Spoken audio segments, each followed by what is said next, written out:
লিল্লাহে তাকবীর, লিল্লাহে তাকবীর।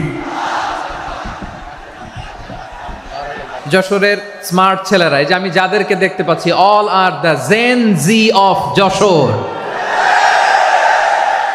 যারা জেন জি, ওরা স্মার্ট, ওরা ইশারা ইঙ্গিতে কাজ করে। এই যে পুরো গদি উল্টায় দিছে, ঠিক কিনা?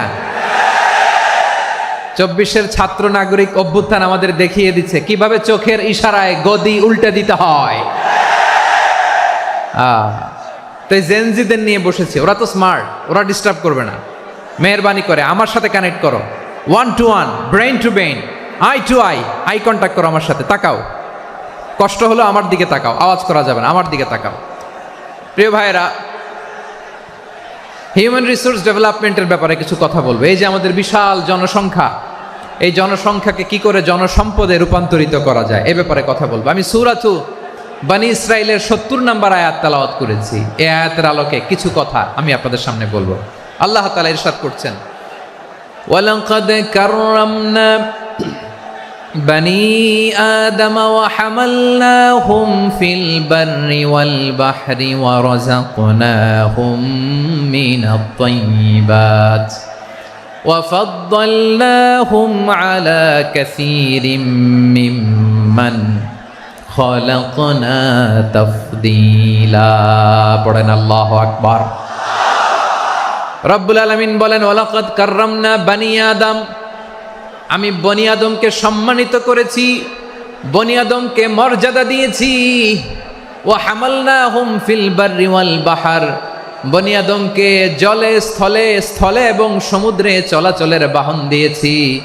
ওয়া রাযাকনাহুম মিনাত তাইয়্যিবাত, তাদেরকে পবিত্র রিজিকের বন্দোবস্ত করেছি। ওয়া ফাদ্দালনাহুম আলা কাসীরিম মিম্মান খালাকনা তাফদীলা, আর আমি আল্লাহ যাদেরকে সৃষ্টি করেছি তাদের মধ্য থেকে বনী আদমকে আমি শ্রেষ্ঠ বানিয়েছি। আমরা শ্রেষ্ঠ, আমরা আশরাফুল মাখলুকাত। আমরা কি? এই যে এমনি চিল্লাচিল্লি করে, জিজ্ঞেস করলে বলে না। আমরা আশরাফুল মাখলুকাত, আমরা কি? শ্রেষ্ঠ, সবার চেয়ে সেরা। আমাদের মতো করে আল্লাহ কাউকে বানায় নাই। 2 পায়ে ভর করে শির দ্বারা এরকম স্ট্যান্ড রেখে মাথা উঁচু করে দাঁড়াতে পারে এরকম কোন প্রাণী পৃথিবীতে আছে? এজন্য আল্লাহ বলেন, ওয়ালাকাদ কাররামনা বনী আদম, আমি বনী আদমকে সম্মানিত করেছি, তাদেরকে আমি মর্যাদা দিয়েছি। তাদেরকে আমি যত মর্যাদা দিয়েছি আমার কোন সৃষ্টিকে এত মর্যাদা দেই নাই। পড়েন সুবহানাল্লাহ। I have dignified the status of the sons of Adam. আদমের সব সন্তানের মর্যাদা আমি বাড়িয়েছি। আল্লাহ এখানে বলেননি ওয়ালাকাদ কাররামনাল মুমিনিন, আমি মুমিনের মর্যাদা বাড়িয়েছি, বলেছেন? আল্লাহ এখানে বলেন নাই ওয়ালাকাদ কাররামনাল মুসলিমিন, আমি মুসলিমের মর্যাদা বাড়িয়েছি। আল্লাহ বলেছেন ওয়ালাকাদ কাররামনা বনী আদম, আমি বনী আদমের সম্মান বাড়িয়েছি। হোক সে মুমিন কিংবা কাফের, মুসলিম কিংবা মুশরিক, আস্তিক কিংবা নাস্তিক, আরব কিংবা অনারব, যেই হোক না কেন আদম সন্তান সবগুলার মর্যাদা বাড়ায় দিয়েছে কে? সবার মর্যাদা আল্লাহ বাড়িয়েছে। মানুষ হিসেবে মর্যাদা। বিশ্বনবী সাল্লাল্লাহু আলাইহি ওয়াসাল্লাম ইহুদির লাশ দেখে দাঁড়িয়ে গেলেন। কার লাশ? আমার যশোরের ভাইয়েরা আওয়াজ করে বলুন, কার লাশ? ইহুদির লাশ দেখে দাঁড়ায় গেলেন। সাহাবারা বললেন, ইয়া রাসূলুল্লাহ, আপনি দাঁড়ালেন যে, এটা তো ইহুদির লাশ। বিশ্বনবী বললেন, আওয়ালাইসাত নাফসান, এটা কি মানুষ নয়? এটা হোক ইহুদি হোক খ্রিস্টান, এটা তো মানুষ। আমি মানুষ দেখে দাঁড়িয়েছি। আই স্যালিউট দ্য হিউম্যানিটি, আমি মানবতাকে সম্মান করেছি। পড়েন সুবহানাল্লাহ। তাহলে এই জমিনে মানুষের মর্যাদা বেশি, হোক আস্তিক হোক নাস্তিক, হোক মুমিন কিংবা কাফের। আদমের সন্তান হলে, মানুষ হলেই তার মর্যাদা বাড়িয়েছে কে? আমার কলিজার টুকরা যশোরের ভাইয়েরা, মানুষের মর্যাদা আল্লাহ এত বাড়িয়েছেন, মানুষ জীবিত থাকলেও যেমনি মর্যাদাবান, মরে গেলেও মর্যাদাবান। সুবহানাল্লাহ পড়েন। মানুষ মরে গেলে এই ডেড বডিটা কি হয়? পচে যায়, গলে যায়, মাটির সাথে মিশে যায়। তাই বলে আপনি ডেড বডির সাথে যাচ্ছে তাই করতে পারবেন না। পারবেন? কেউ যদি অন্যায় করে তাকে যদি আপনি শাস্তির আওতায় আনেন, যা মনে চায় করতে পারবেন না। তারা আগুন দিয়ে পোড়াতে পারবেন না, নাক কাটতে পারবেন না, কান কাটতে পারবেন না, অঙ্গ বিকৃতি করতে পারবেন না। কারণ মানব জাতির মর্যাদা স্বয়ং দিয়েছে কে? ডেড বডি পচে যাবে, গলে যাবে। তারপরে ইসলাম বলে না, খবরদার, এই মরা লাশটারও একটা মর্যাদা আছে না নাই? ইসলাম বলে এই লাশটা গলে যাবে, পচে যাবে, কিন্তু এটার অমর্যাদা করো না। কর্পূর দিয়ে, খেজুর পাতা দিয়ে এটাকে ওয়ার্ম ওয়াটার দিয়ে, গরম পানি দিয়ে ধৌত করো, সাদা শুভ্র ধবধবে কাপড় দিয়ে লাশটাকে তুমি কাভার করো, তারপরে খাটিয়ার মধ্যে লাশটাকে রেখে বিশাল একটা প্রোগ্রাম করো, একটা ফিউনারাল প্রোগ্রাম করো। ওই প্রোগ্রামের ডানে বায়ে পেছনে লাশটারে রাখলে হবে না, প্রোগ্রামের একেবারে সামনটাতে তুমি লাশটাকে রাখো। সুবহানাল্লাহ। একটা ফিউনারাল প্রোগ্রাম করতে হবে, তাকে শেষ বিদায় জানাতে হবে, যেটাকে আমরা জানাজা বলি। কি বলি? জানাজা মানে মাইয়েতের জন্য দোয়া, তার জন্য দোয়া করা হয়, তাকে একটা সিস্টেমেটিক অর্ডারে কবরে রাখা হয়, সুন্দরভাবে সেটাকে কবরস্থ করা হয়, মাটি দেয়া হয়, পানি দেয়া হয়। তার মানে মরে গেলেও মানুষের সম্মান বাড়ায় দিয়েছে কে? এজন্য আল্লাহ বললেন ওয়ালাকাদ কাররামনা বানি আদম, বনি আদমের সম্মান মর্যাদা আমি আল্লাহ বাড়িয়ে দিয়েছি। মানুষের সম্মানে তুমি কখনো আঘাত করো না, ঠিক কি না? তাহলে ভাই, প্রথম মেসেজ হচ্ছে, the first and foremost message tonight to the people of জাসর। আল্লাহ বলেন, I have dignified the status of son of Adam. আমি বনি আদম সবার মর্যাদা বাড়িয়ে দিয়েছি, হোক আস্তিক নাস্তিক, হোক কাফের কিংবা মুশরিক, তার মর্যাদা বাড়াই দিছে কে? যখন বন্যা হয়, আমরা ত্রাণ নিয়ে যাই, আমরা শুধু মুসলমানদেরকে ত্রাণ দেই নাকি? হ্যাঁ, আমরা মুসলমানকেও দেই, অমুসলমানকেও দেই, হিন্দুকেও দেই, বৌদ্ধকেও দেই। যেখানেই মানবতা বিপন্ন, সেখানে ইসলামের হেল্পিং হ্যান্ড আছে না নাই? সুবহানাল্লাহ। কি দিন আমরা পেয়েছি, কি বিধান আমরা পেয়েছি। ওয়ালাকাদ কাররামনা বানি আদম, আমি বনি আদমকে সম্মানিত করেছি। এরপর আল্লাহ বললেন ওয়া হামালনাহুম ফিল বাররি ওয়াল বাহর, মানুষকে স্থলে এবং সমুদ্রে চলাচলের বাহন আমি দিয়েছি। স্থলে কিভাবে চলবে, জলে কিভাবে চলবে, এই বাহনের ব্যবস্থা করেছে কে? এই জেনজি, এই স্যামড়া, ইরাম করতেছো কিসের জন্য? হ্যাঁ, ইরাম করলে চলবি? হ্যাঁ, বস বস বস বস। আওয়াজ করতেছো কেন? দিবা না, কথা বলতে দিবা না আমাকে? তো এইটা বুঝি তোমাদের ভালোবাসার নমুনা? তোমাদের ভালোবাসার কারণে যদি আমি কোথাও দাঁড়াতেই না পারি, কোথাও বসতে না পারি, কোথাও দুটা কথা বলতে না পারি, এই ভালোবাসা দিয়ে কি হবে আমার? বরং ঘামতে ঘামতে ঘর্মাক্ত হব, রক্তাক্ত হব। কিন্তু সেন্ট্রাল থেকে, সেন্ট্রালি যে ইনস্ট্রাকশন আসবে, সেই ইনস্ট্রাকশনের এক চুল আমরা ডানে বায়ে যাব না। এইটা গণজাগরণের জন্য এইটা দরকার, ইসলামী বিপ্লবের জন্য এইটা দরকার। তো আধা ঘন্টা ধরে যদি তোমাদেরকে থামানোই না যায়, এই লস্কর দিয়ে আমি কি করব? আল্লাহর ওয়াস্তে নো নো নো স্লোগান, চুপচাপ একেবারে আমার দিকে তাকাও। আল্লাহ বললেন ওয়া হামালনাহুম ফিল বাররি ওয়াল বাহর, জলে স্থলে আমি চলাচলের যানবাহনের ব্যবস্থা করেছি। আমরা স্থলে ঘোড়ার উপরে চড়ি, উটের উপরে চড়ি, গাড়ির উপরে চড়ি। এই যে গাড়ির ইঞ্জিন বানাইছি আমরা, এটার মেধা দিয়েছে কে? আবার সাগরের মধ্যে আমরা নৌযান, জলযান, বড় বড় জাহাজ দিয়ে এক মহাদেশ থেকে আরেক মহাদেশ যাই, এক দেশ থেকে মালামালগুলো আরেক দেশে পাঠাই। সাগরের ভেতরে নৌকাগুলোরে ধরে রাখলো কে? والفلك التي تجري في البحر بما ينفع الناس। মানুষের উপকার আছে এরকম সরঞ্জামাদি নিয়ে সাগরের উপরে বিশাল বিশাল জলযানগুলো চলে। এগুলো ডুবে যায় না, কাত হয়ে যায় না, পড়ে যায় না। এগুলোকে স্থিতিস্থাপকতাকে ঠিক করে রাখলো কে? আপনারা জাহাজ দেখেছেন? জাহাজ, হ্যাঁ, বাড়ি চট্টগ্রাম হইলে দেখতে পারতেন। দেখছেন? বিশাল বিশাল জাহাজ, বিশাল জাহাজ মালামাল নিয়ে এক মহাদেশ থেকে আরেক মহাদেশে যায়। গত মাসে আমার জাপান সফর ছিল। এই যে বাংলাদেশে যে গাড়িগুলো চালান, বেশিরভাগ গাড়ি আসে কিন্তু জাপান থেকে।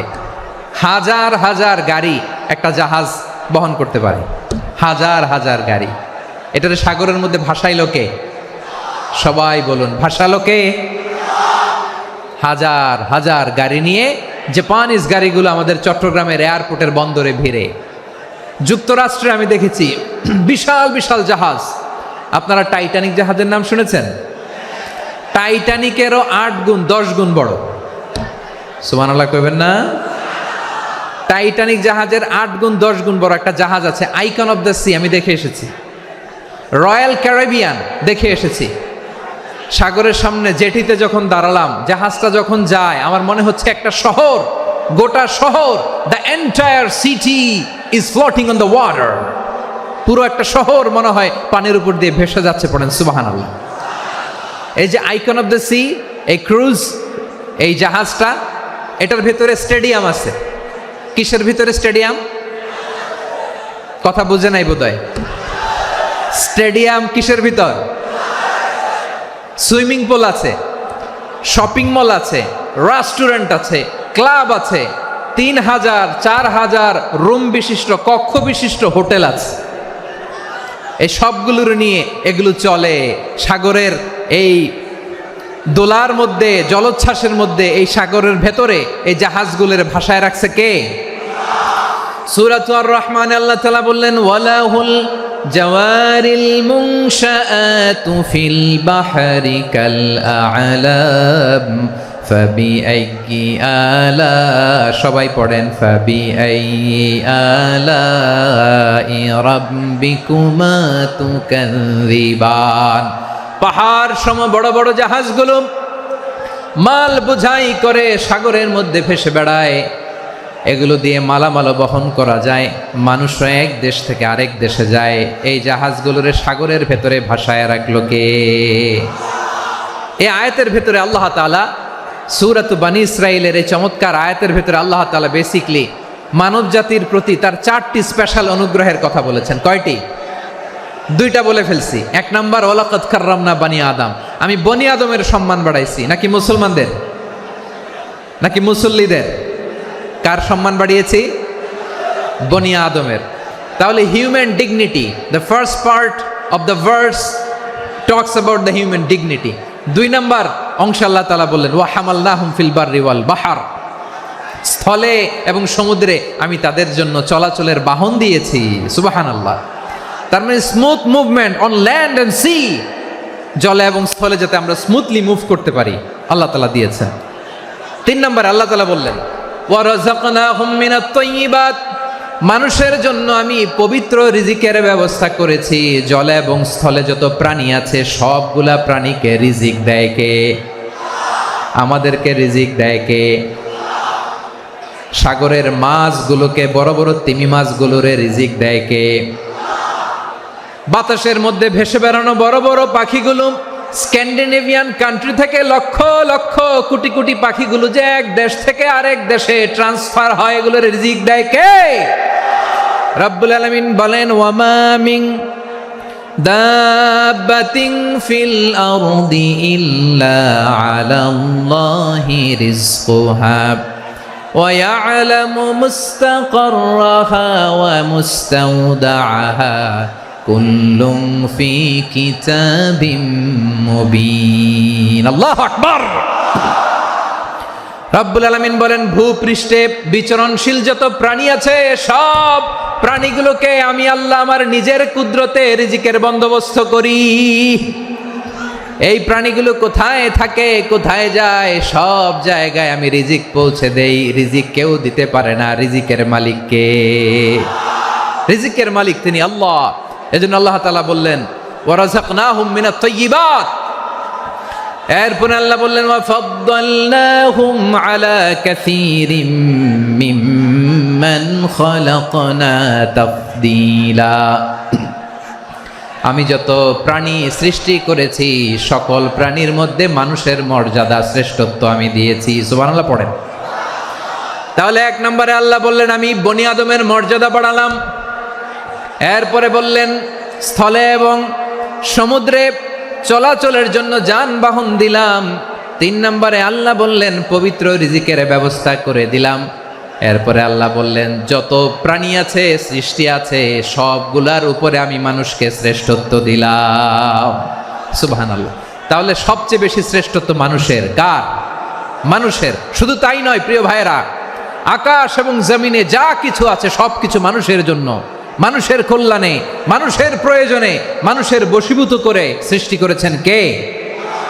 রব্বুল আলামিন বলেন, হুয়াল্লাযী খালাকা লাকুম মা ফিল আরদি জামিআ।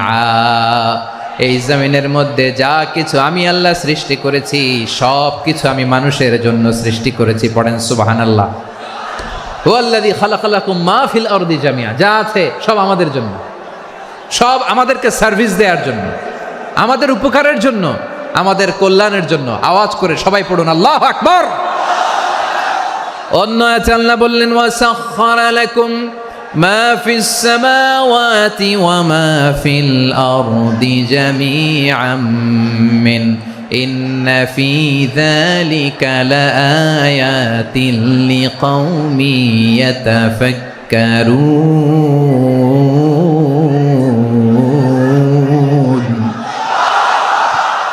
প্রথমে আয়াতে আল্লাহ বললেন, জমিনে যা আছে সব তোমাদের কল্যাণে আমি সৃষ্টি করলাম। এরপরে আল্লাহ বললেন, আকাশেও যা আছে সব তোমাদের জন্য সৃষ্টি করলাম, তোমাদের অনুগত বানায় দিলাম। পড়েন সুবহানাল্লাহ। মানুষের কি ব্রেইন দেখেন, মানুষ জমিন ছেড়ে আকাশে চলে যায়। পাখি দেখে মানুষের শখ হলো, পাখি যেহেতু উঠতে পারে আমরাও পারবো। অরবিল রাইট, উইলবার রাইট, দুই ভাই মিলে আঁকাঝোঁকা করতে করতে করতে করতে প্লেন বানায় ফেললো। কোন সুবহানাল্লাহ। এখন পাখিও ওরে, আমরাও ওরি। এরপরেই মানুষের কৌতূহল থামে না এখানে। মানুষ চলে গিয়েছে চাঁদে। কোথায় গেছে? এখন কিন্তু চাঁদে জমি বিক্রি হয় জানেন। পৃথিবী নিয়ে মারামারি শেষ, রাশিয়া আমেরিকা এখন ধরছে চাঁদ আর মঙ্গল গ্রহ। এখন চাঁদে জমি বিক্রি হয়, মঙ্গলে জমি বিক্রি হয়। এই চাঁদ, মঙ্গল, বৃহস্পতি, শনি সব আল্লাহ তাআলা আমাদের জন্য বানিয়েছেন। সুবহানাল্লাহ পড়েন। মানুষ সাগরের উপরে চড়ে, শূন্যে ভেসে বেড়ায়, পাহাড় কেটে সুড়ঙ্গ বানায়, টানেল বানায়। মানুষ ব্রডব্যান্ডের লাইন নিয়ে যায় সাগরের ভেতর দিয়ে, এক দেশ থেকে আরেক দেশে, এক মহাদেশ থেকে আরেক মহাদেশে। সুবহানাল্লাহ পড়েন। তার মানে গোটা বিশ্বের সব কিছুর উপরে control, superiority over all creatures, সব কিছুর উপর কন্ট্রোল, মনিটরিং, নিয়ন্ত্রণ, এটা প্রতিষ্ঠা করে দিয়েছে কে? এজন্যই মানুষের শ্রেষ্ঠত্ব। ওয়ালাকাদ কাররামনা বানি আদম, আমি বনি আদমের সম্মান বাড়িয়েছি, মর্যাদা আমি বাড়িয়ে দিয়েছি এই কারণে, কারণ মানুষ সব কিছুর উপর নিয়ন্ত্রণ নিতে পারে। মানুষকে নিয়ে এই কোরআনের সব আলোচনা, মানুষকে নিয়ে এই কোরআনের সব। তাই কোরআনের কেন্দ্রীয় আলোচ্য বিষয় হচ্ছে মানুষ। কোরআনের কেন্দ্রীয় আলোচ্য বিষয় কি? যশোরের ভাইয়েরা বুঝে থাকলে সবাই বলবেন, কোরআনের কেন্দ্রীয় আলোচ্য বিষয় কি? এই যে আমি মূল আলোচনায় যাচ্ছি এখন। কেন মানুষ কোরআনের কেন্দ্রীয় আলোচ্য বিষয়? এই যে ভাইয়েরা, এই যে হাত জোর করে, এই যে Jessore Gen Z, the smart people of Jessore, হাত জোর করে বলতেছে, হাত জোর করে তোদের কাছে আল্লাহর দোহাই লাগে, স্টপ স্টপ। শুরুতে একবার বলেছে, জায়গা না হলে আস্তে আস্তে ধাক্কা দিবা, সামনে না পিছনে, দিয়ে দিয়ে বেরোয় চলে যাও। এলইডিতে দেখো, এই যে এই যে আল্লাহর ওয়াস্তে জায়গা না হলে ওইদিকে যাও। কোরআনের মাহফিলে বিশৃঙ্খলা, এটা কাফিরদের আলামত। কাফিররা শীষ দিত, শীষ। বিশ্বনবী কোরআনের তাফসির করলে কাফিররা শীষ দিত আর ক্ল্যাপিং করত, হুইসেল অ্যান্ড ক্ল্যাপিং। তো আমরা কি এখানে বিশৃঙ্খলা করতে আসছি? তো বারবার থামানো লাগে কেন? কোনো আওয়াজ হবে না, বললাম তো, স্টপ। আওয়াজ করে বলুন, কোরআনের কেন্দ্রীয় আলোচ্য বিষয় কি? সবাই বলেননি। এতগুলো মানুষ উত্তর দিলে এতটুকু আওয়াজ হয়, অন্তত আমি বিশ্বাস করি না। যশোর, আওয়াজ করে বলো, কোরআনের কেন্দ্রীয় আলোচ্য বিষয় কি? মানুষ। এই মানুষ কোরআনের কেন্দ্রীয় আলোচ্য বিষয়। মানুষকে আল্লাহ স্বাধীনতা দিয়েছেন। ফামান শাআ ফালইউমিন ওয়া মান শাআ ফালইয়াকফুর। চাইলে মুমিন হতে পারো, চাইলে কাফের হতে পারো, তোমার ইচ্ছা। তবে জেনে রাখো, মুমিন হলে পাবা জান্নাত, কাফির হলে পাবা জাহান্নাম। নাও দ্য ডিসিশন ইজ ইয়ার্স। সিদ্ধান্ত তোমার, জান্নাতে যাবা না জাহান্নামে যাবা। যশোরের ভাইয়ের আওয়াজ করে বলুন, কই যেতে চান, জান্নাতে না জাহান্নামে? ডান দিকে না বাম দিকে? ডানপন্থী না বামপন্থী? চিল্লা চিল্লি না চুপচাপ? চুপচাপ কয়ে আবার চিল্লাচিল্লি শুরু করে দিচ্ছে। মাশাআল্লাহ। তাহলে কোরআনের কেন্দ্রীয় আলোচ্য বিষয় মানুষ। আমার সাথে থাকতে হবে, তোমাদেরকে নিয়ে আমি আলোচনার শেষ পর্যন্ত যাব। অনেক গুরুত্বপূর্ণ কথা বাকি আছে, আমাকে সহযোগিতা করতে হবে। মার্শাল্লাহ, এই তো ঠান্ডা হয়েছে। হ্যাঁ, ঠিক আছে ঠিক আছে ঠিক আছে। মানুষকে আল্লাহ এত স্বাধীনতা দিয়েছেন, মানুষ চাইলে অনেক ভালো হইতে পারে। ভালোর রাস্তাও খোলা, খারাপ হওয়ার রাস্তাও খোলা। ভালো হইলে মানুষ অনেক ভালো, খারাপ হইলে অনেক খারাপ। ভালো হইলে সবচেয়ে ভালো, খারাপ হইলে সবচেয়ে খারাপ। এজন্য সিদ্ধান্ত আপনাকেই নিতে হবে। আল্লাহ তাআলা বলছেন, লাকাদ খালাকনাল ইনসানা ফি আহসানি তাকওয়িম সুম্মা রাদাদনাহু আসফালা সাফিলিন। আমি মানুষকে অনেক সুন্দর অবয়বে, সুন্দর আকৃতিতে সৃষ্টি করেছি। তার শুধু চেহারার ডিজাইনটাই সুন্দর নয়, তার ব্রেনটা বড্ড সুন্দর, তার মানসিকতা বড্ড সুন্দর, তার সৃজনশীলতা বড্ড সুন্দর। পড়েন সুবহানাল্লাহ। আমাদের চেহারা, অবয়ব, ডিজাইন যে সুন্দর তা না, আমাদের ব্রেনটা অনেক সফিস্টিকেটেড ব্রেন, অনেক সফিস্টিকেটেড। এই 1.5 কেজি ব্রেন ইউজ করে মানুষ গোটা বিশ্বে সভ্যতা বিনির্মাণ করেছে, ঠিক কিনা? এই ব্রেন আল্লাহ তাআলা আমাকে দিয়েছে। এটারে কাজে লাগালে, আপনার 6 সেন্স কাজে লাগালে আপনি অনন্য মানুষ হয়ে উঠবেন, মহামানবে রূপান্তরিত হবেন। মানুষ হতে পারে, চাইলেই মহামানব হতে পারে। আবার যদি মানুষ চায় খারাপও হতে পারে। আল্লাহ বললেন শুধু ভালোই না, ভালো হতে চাইলে অনেক ভালো তুমি হতে পারো, আবার খারাপ হতে চাইলে অনেক খারাপ তুমি হতে পারো। সুম্মা রাদাদনাহু আসফালা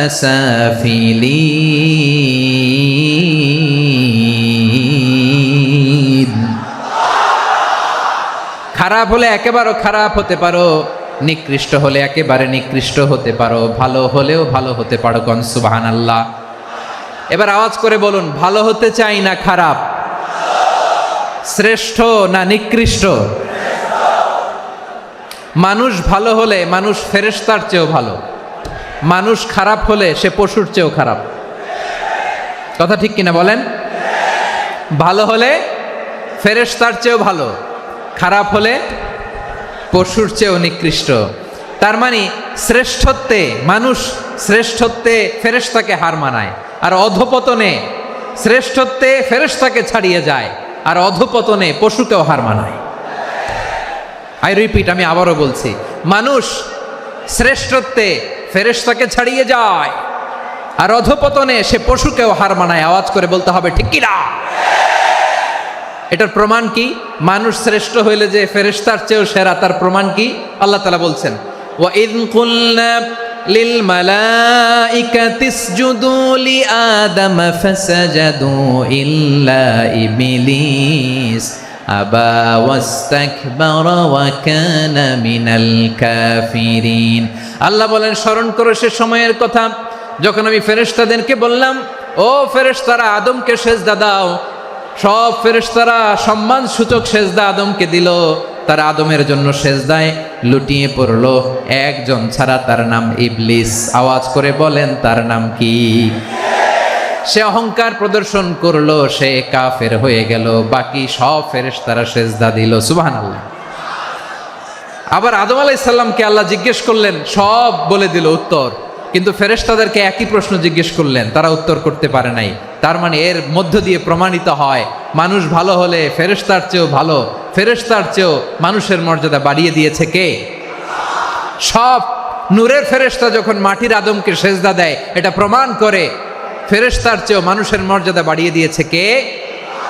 তুমি মাটির আদমকে প্রথম সৃষ্টি করিয়া ঘোষণা করিয়া দিলে শ্রেষ্ঠ বলিয়া, তাই তো নূরের ফেরেশতা করে আদমকে সেজদা। ঠিক কিনা বলেন? তাই তো নূরের ফেরেশতা করে আদমকে সেজদা। সবার চেয়ে সম্মান দিলে মাটির আদমকে। আল্লাহু আল্লাহু তুমি জাল্লে জালালুহু, শেষ করা তো যায় না গে তোমার গুণগান। পড়েন না? পড়েন। আল্লাহু আল্লাহু তুমি জাল্লে জালালুহু, শেষ করা তো যায় না গে তোমার গুণগান। আল্লাহু আল্লাহু আল্লাহু আকবার। আদমের মর্যাদা বেশি, মানুষের মর্যাদা বেশি, মানুষ শ্রেষ্ঠ তার প্রমাণ, নূরের ফেরেশতা মাটির আদমকে সেজদা করে আওয়াজ করে বলেন ঠিক কি না? তাহলে মানুষ ভালো হলে ফেরেশতার চেয়ে ভালো।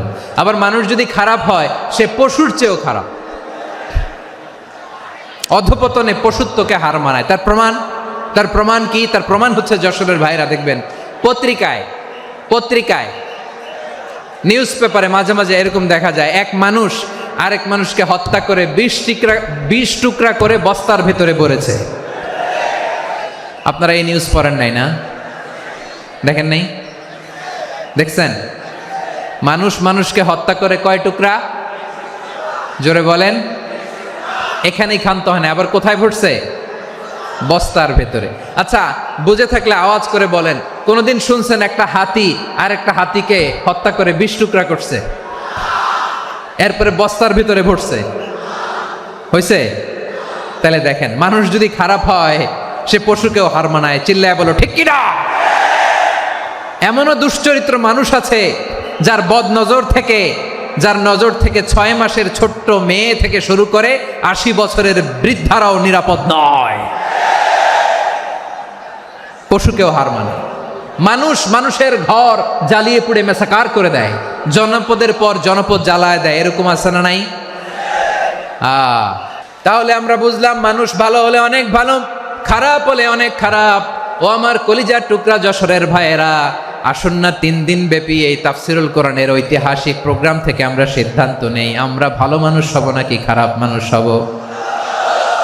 কলিজা থেকে, প্রাণ থেকে আওয়াজ করে সবাই বলুন, ভালো মানুষ নাকি খারাপ মানুষ? ভালো মানুষ হইতে হবে। ভালো মানুষ যারা জগৎটাকে এনলাইটেন করবে, যারা সত্যের বীর সেনানী হয়ে দাঁড়াবে, যারা সত্যের পক্ষে কথা বলবে, যারা জালিমের মসনদকে ভেঙে খান খান করে দেবে, এরকম হওয়ার দরকার আছে না নাই? এরকম ভালো মানুষ আমরা হতে চাই কি চাই না? মানুষকে যত্ন নিলে মানুষ যে কত ভালো হয় আপনি কল্পনাও করতে পারবেন না। এই যে আপনাদের যশোরে যে ভালো ছেলেগুলো আছে, যে ভালো তরুণগুলো আছে, যে যুবকগুলো আছে, যে ভালো আলেমরা আছে, ভালো নেতারা আছে, সবাই যদি তাদের মতো হতো, পুরো যশোরটা একটা জান্নাতের টুকরা হয়ে যেত। আওয়াজ করে বলেন ঠিক কিনা? মানুষকে নার্চারিং করলে, মানুষকে পলিশ করলে, মানুষকে গ্রুমিং করলে, মানুষকে সঠিক তারবিয়া দিলে মানুষ অনন্য হয়ে ওঠে। প্রতিটি মানুষ অনন্য। আমি অনন্য, আপনি অনন্য, আমরা সবাই অনন্য। সুবহানাল্লাহ বলেন। মানুষকে আল্লাহ তাআলা দিয়েছেন অসীম ক্ষমতা। সুবহানাল্লাহ। একটা মানুষ পারে না এমন কিছু নাই। বিশ্বাস করতে হবে, মানুষ যা কল্পনা করতে পারে ওইটা মানুষ করে দেখাতে পারে। যশোরের ভাইয়ের, আই রিপিট, আমি আবারও বলছি, এই চিল্লাচিল্লি করলে আমার এই গুরুত্বপূর্ণ কথা তোমরা মিস করবা। কপাল পড়া হয়েও না, আওয়াজ করে কপাল পড়া হবে না। আমার দিকে তাকাও। মানুষ যা কল্পনা করতে পারে সেটা মানুষ করে দেখাতে পারে। তুমি তোমার কল্পনার রাজ্যকে সাজাও, তোমাকে হারাতে পারে এমন কোন শক্তি আল্লাহর জমিনে নাই। তোমার কি শক্তি, কি সম্ভাবনা তুমি জানোই না মিয়া। তুমি এদিকে তাকাও কেন? তোমার রাস্তা তো ওই দূরে। তুমি কোথায় যাবে, আল্লাহ তোমার টেনে কোথায় নিয়ে যাবে তুমি কিছুই জানো না। প্ল্যান বিগ, ড্রিম বিগ, কল্পনার শক্তিকে বড় করো। মানুষ যা কল্পনা করতে পারে মানুষ তা করে দেখাতে পারে। মানুষের কাছে অসাধ্য কিছু নাই, মৃত্যু ছাড়া, এক্সেপ্ট ডেথ। মৃত্যু ছাড়া মানুষ সবকিছুকে জয় করতে পারে। মৃত্যু ছাড়া যে কোনো অসাধ্যকে সাধন করার ক্ষমতা মানুষকে দিয়ে দিয়েছে কে? হারার জন্য তোমার জন্মই হয় নাই, তোমার জন্ম হয়েছে জিতার জন্য, বিজয়ের জন্য তোমার জন্ম। মানুষের শুরুটাই হয় বিজয় দিয়ে। যশোর, আওয়াজ করে বলো, মানুষের শুরু হয় কি দিয়ে? আমরা যখন আমার পিতার পৃষ্ঠদেশে ছিলাম, পিতার পৃষ্ঠদেশ থেকে শুক্রাণু যখন মায়ের গর্ভদেশে যেয়ে পড়ে, কতটা শুক্রাণু ভ্রমণ শুরু করে জানো? 20 কোটি শুক্রাণু। একবার সিমেন আউট হলে সেখানে 20 কোটি শুক্রাণু থাকে, ভ্রমণ শুরু করে। ওই 20 কোটি শুক্রাণুর মধ্যে থেকে তুমি আমি আজকে এক বিকশিত শুক্রাণু মানব রূপে পৃথিবীতে এসেছি, সুবহানাল্লাহ। ওই 20 কোটি শুক্রাণুর প্রতিযোগিতায় সবাইরে পেছনে ফেলে সেদিন আমি সফল হয়েছিলাম, সেদিন আমি বিজয়ী হয়েছিলাম। সেদিন আমি এত ছোট ছিলাম, মাইক্রোস্কোপ দিয়েও আমার অস্তিত্ব টের পাওয়া যায় না। আমি এত তুচ্ছ ছিলাম, নগণ্য ছিলাম, আমার কান ছিল না, আমার চোখ ছিল না, আমার হাত ছিল না, আমার জন্য রিকমেন্ডেশন করার মতো মামু ছিল না, খালা ছিল না, কেউ ছিল না। তারপরেও ওই প্রতিযোগিতায়, ওই কম্পিটিশনে যখন আমারে কেউ হারাতে পারে নাই, আল্লাহর জমিনেও আমারে কেউ হারাতে পারে না। হারার জন্য তোমার জন্মই হয় নাই, তুমি আসছোই জিতার জন্য, সুবহানাল্লাহ। বিশ্বনবী বলেন, আন্নাসু মাআদিন কামাআদিনি যাহাবি ওয়াল ফিদ্দা খিয়ারুহুম ফিল জাহিলিয়াতি খিয়ারুহুম ফিল ইসলাম। Peoples are like mines of gold and silver. সোনার খনি, রূপার খনি, এর চেয়েও বড় খনি হচ্ছে এই মানব সম্পদের খনি। আওয়াজ করে বলেন আল্লাহু আকবার। আল্লাহ তাআলা এই সম্পদ আমাদেরকে দিছে। বিশ্বনবী বলেন, মানুষ হচ্ছে খনির মতো। খিয়ারুহুম ফিল জাহিলিয়াতি খিয়ারুহুম ফিল ইসলাম। জাহিলি যুগে যারা সেরা, ইসলামেও তারা সেরা। ইদা ফাকুহু, যদি তারা বুঝবান হয় তাহলে তাদেরকে সেরা বানায় দিবে কে? তাহলে মানুষের চেয়ে সেরা কেউ হতে পারে? মানুষের চেয়ে অনন্য কেউ হতে পারে? মানুষকে কেউ হারাতে পারে? আওয়াজ করে বলো, তোমাকে কেউ হারাতে পারবে? এই সাহস জাগছে আজকের আলোচনা থেকে। আমি তুমি অনন্য, আমাকে তোমাকে হারায়া দেওয়া এত সহজ না, ঠিক কি না? একটা কথা জীবনের সাথে সেট করে নিতে হবে, আমি জিতি নয় শিখি, আমি কখনো হারি না। জীবনের সাথে সেট করে নাও, জেনজি অফ জেসর, আমি কখনো হারি না, আমি হয় জিতি নয় শিখি। চিল্লায় বলো ঠিক কি না? আমি কখনো হারি না, আমার হারানো এত সোজা না। কি সাহস জাগছে? বুকে সাহস জাগছে? তাকবীর পড়ো, লিল্লাহে তাকবীর। তাহলে বিশ্বনবী বললেন, নাসু মাআদিন, মানুষ হচ্ছে খনি। এই ধাক্কা ধাক্কি আমি জানি এগুলো ভালোবাসার ধাক্কা ধাক্কি, এজন্য আমি সহ্য করে নেই। এগুলো যে ভালোবাসার ধাক্কা ধাক্কি এটা আমরা বুঝি। পৃথিবীর কোনো আইন, সিকিউরিটি প্রটোকল দিয়ে এটারে মানানো যাবে না, কারণ এটা তো ভালোবাসা, লাভ। লাভ কোনো আইন কানুন দিয়ে বাধা যায় না, মানানো যায় না, ঠিক কিনা বলো?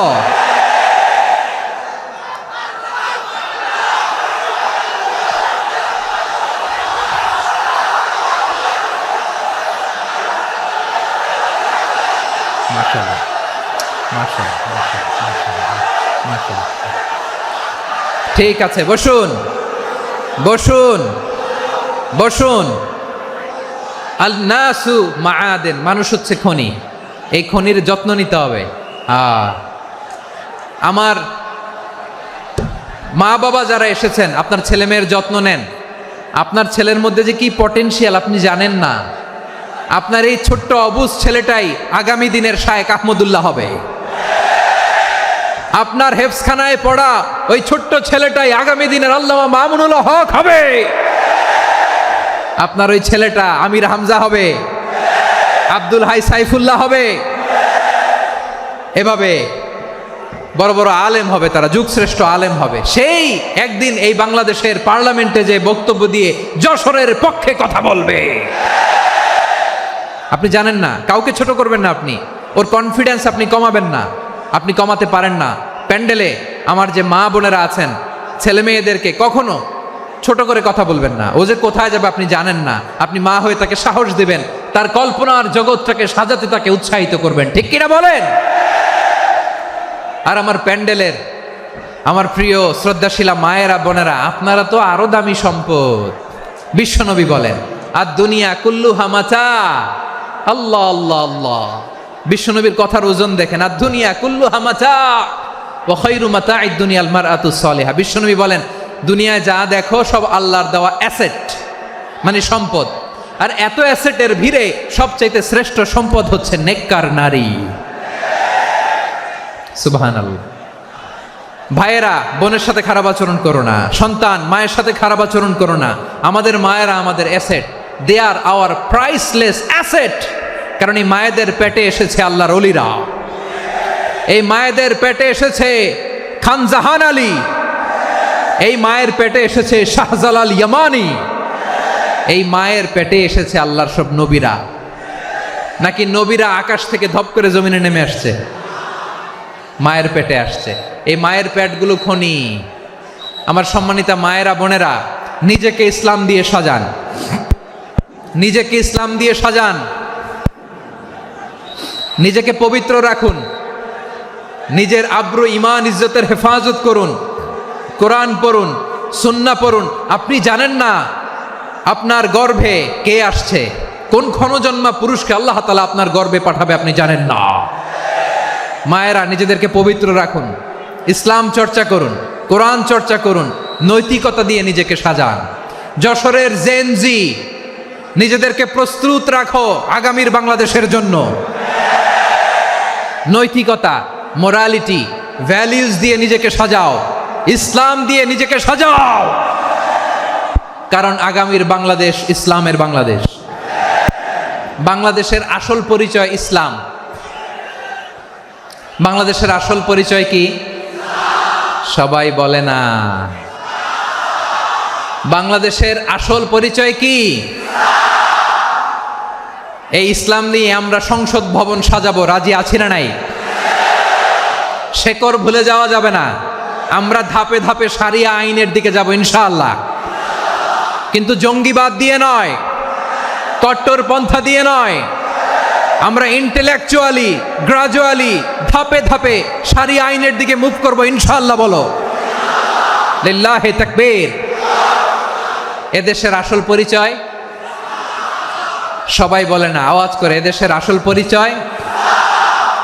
এদেশে আজান শুনে সূর্য ওঠে শহর গ্রামে, এদেশে আজান শুনে সূর্য ডুবে সন্ধ্যা নামে, এদেশে সকল কাজে সবাই বলে বিসমিল্লাহ, এদেশে ভালো কিছু দেখে শুনে হাসি মুখে সবাই বলে মাশা আল্লাহ, সুবহানাল্লাহ সুবহানাল্লাহ সুবহানাল্লাহ সুবহানাল্লাহ সুবহানাল্লাহ সুবহানাল্লাহ সুবহানাল্লাহ সুবহানাল্লাহ।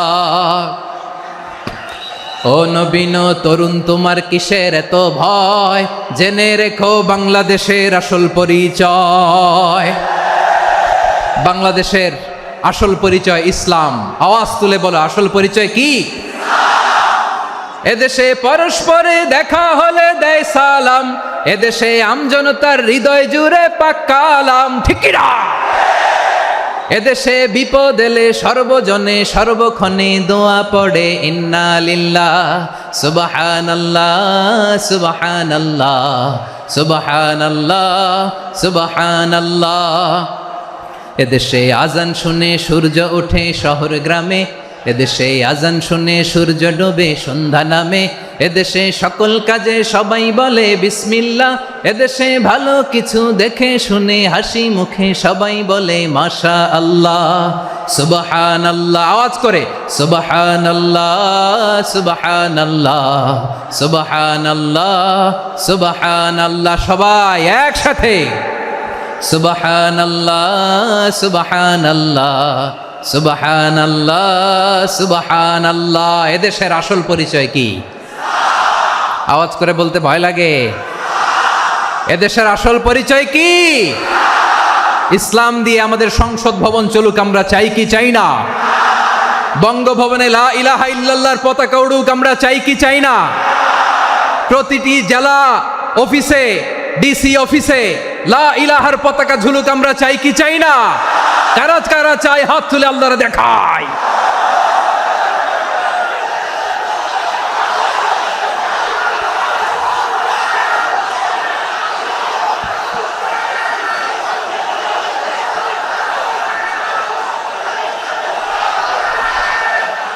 মাশাআল্লাহ মাশাআল্লাহ মাশাআল্লাহ মাশাআল্লাহ। যশোর, আওয়াজ করে বলো, ভালো মানুষ না খারাপ মানুষ? বুঝে বলছো তো? মানুষ ভালো হলে যে কত ভালো। এই মানুষকে যত্ন নিলে, মানুষকে মানুষ বানালে যে সে কি হতে পারে শুনবা? হ্যাঁ, নাকি মোনাজাত দিয়ে দিব? শুনবা? তাহলে থামতে হবে। থামো, আমি যখন বলবো থামো থামো, তাকবীরের সময় দিলে তাকবীর, থামো থামো। মানুষকে যত্ন নিলে, হ্যাঁ এদিকে এদিকে, ড্রোন নামায় ফেলো, হয়েছে, ড্রোনের ফুটেজ হয়ে গেছে, এবার ড্রোন নামায় ফেলো, আমার দিকে তাকাও। মানুষকে, তোমরা এদিক সেদিক তাকালে তো গুরুত্বপূর্ণ পয়েন্ট মিস হয়ে যাবে। এদিকে এদিকে, হ্যাঁ মাস ঠিক আছে, এদিকে। মানুষকে যত্ন নিলে মানুষের মধ্যে যে আল্লাহ কি পটেনশিয়াল রেখেছে। আমি জাপানের দুইটা উদাহরণ দেই। জাপানের, এই এই এভাবে এইভাবে হবে, হয় বসো নয় পেছনে, কথা নাই, কথা তো বলাই যাবে না, হারাম কথা বলা আজকে, একেবারে চুপ। আজকের জন্য হারাম করে দিছে আমি, এই কিছু সময়ের জন্য একেবারে নিষিদ্ধ। জাপানের দুইটা উদাহরণ দেই, খেয়াল করে একটু শুনেন, বুঝবেন। আল্লাহ, 2022 সালে জাপানের সাথে জার্মানির খেলা, ফিফা ওয়ার্ল্ড কাপ 2022। এক পক্ষে জাপান, আরেক পক্ষে কোন দেশ? কথা শোনে নাই। এক পক্ষে কোন দেশ, আরেক পক্ষে সবাই, এক পক্ষে আরেক পক্ষে। ওই খেলায় জিতেছিল জাপান, জিতেছিল 22 সালের এই ফিফা ওয়ার্ল্ড কাপে জাপান ফুটবল খেলায় জিতে। As a part of their celebration, তারা খেলার পরে পুরো স্টেডিয়ামটারে ক্লিন করে, the fan base of Japan, lakh lakh মানুষ খেলা দেখতে যায়, তো এত ডাস্টবিনও তো নাই, তো যারা ডাস্টবিনে জায়গা পায় নাই তারা এই যে চকলেটের প্যাকেট, পানির বোতল, চিপসের প্যাকেট তারা এদিকে সেদিকে রেখে দিয়েছে। জাপানের ভক্তরা, জাপানের ফলোয়াররা, as a part of their celebration, তারা খেলার পরে পুরো স্টেডিয়ামের সব ময়লা আবর্জনা ক্লিন করে তারপরে বিদায় নিয়েছে। তাদেরকে কি ক্লিন করার দায়িত্ব দেওয়া হয়েছিল? এই যশোর, জাপানের যে ছেলেরা খেলা দেখতে গেছিল ওদেরকে কি ক্লিন করার দায়িত্ব দিছিল? তারা কি স্টেডিয়ামের পরিচ্ছন্নতা কর্মী? তাদের আকল, তাদের সিক্স সেন্স তাদেরকে বলেছে। ছোটবেলা থেকে জাপান গভর্নমেন্ট ওদেরকে এত পরিচ্ছন্নতা শেখায়, ক্লিনলিনেস অ্যাওয়ারনেস ক্যাম্পেইন করায়। ক্লাসে আমি দেখেছি, ক্লাসে নিজের বেঞ্চ নিজে মুছে, ক্লাসের মাঝখানে একটা সময় দেয়, নিজের টেবিল নিজে মুছে, নিজের ক্লাসরুমটা নিজে পরিষ্কার করে। রাস্তাঘাটে একটা ধুলা নাই, ময়লা নাই, একটা টিস্যু নাই।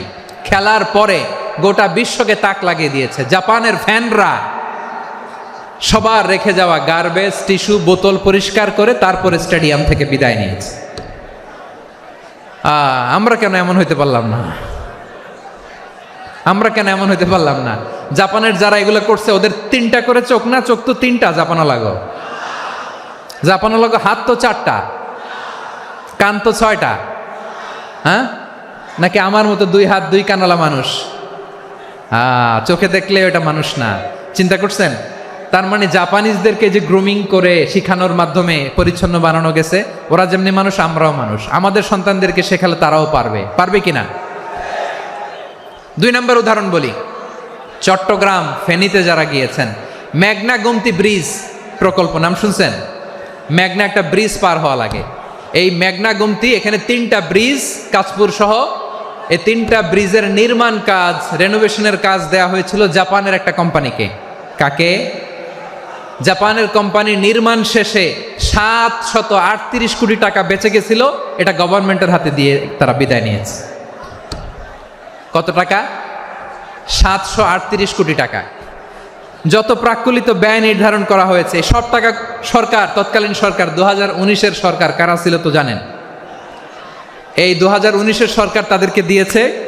তারা রিনোভেশন নির্মাণ শেষে 738 কোটি টাকা অতিরিক্ত বেঁচে গেছিল, এটা আবার গভর্নমেন্টের হাতে বুঝাই দিয়ে তারা বিদায় নিচ্ছে। আমরা কেন এমন হইতে পারলাম না? জাপানের ওরাও মানুষ, আমরাও মানুষ, তার মানে মানুষে মানুষে পার্থক্য আছে না নাই? আচ্ছা, জাপানের 2টা উদাহরণ দিলাম, এবার আমার দেশের 2টা উদাহরণ দিব না? বাংলাদেশের 2টা উদাহরণ দেয়। 1 নম্বর উদাহরণ, গত সপ্তাহে আপনারা জানেন কক্সবাজার আমার একটা প্রোগ্রাম ছিল, তো হেলিকপ্টারে গিয়েছিলাম। ফেনী জেলা যখন পার হচ্ছি আমি দেখলাম 3টা উইন্ডমিল চিনেন তো? বিশাল পিলার, 3টা 4টা পাখা থাকে। বায়ু বিদ্যুৎ কেন্দ্র, বাংলাদেশের প্রথম বায়ু বিদ্যুৎ কেন্দ্র এটা। মুহুরী প্রজেক্ট বলে এটার, সম্ভবত মুহুরী প্রজেক্ট। তো সাগরের বাতাসের ঝাপটায় এটা ঘুরে এনার্জি হয়, ইলেকট্রিসিটি উৎপাদন হয়। তো আমি পাইলটকে বললাম, ভাই এগুলো থেকে কেমন ইলেকট্রিসিটি উৎপাদন হয়? কয় হুজুর একটুও হয় না, কিছুই হয় না। কিছুই হয় না মানে? বলে হুজুর বাংলাদেশে যত উইন্ড মিল আছে এটার পাখা একটাও ঘুরে না। আল্লাহ, বলেন কি? তাহলে এই যে কোটি কোটি টাকা ব্যয় করে যে উইন্ড মিল, কয় হুজুর ভিতরে ফিটফাট, উপরে ফিটফাট, ভিতরে সদরঘাট। তার মানে কোটি কোটি টাকা দিয়ে এই উইন্ড মিল বানায়, এখানে কিছু নাই। দুর্নীতির আড্ডাখানা, আখড়াখানা বাংলাদেশ, ঠিক কিনা বলেন? হায় রে, জাপানিজরাও মানুষ, আমরাও মানুষ।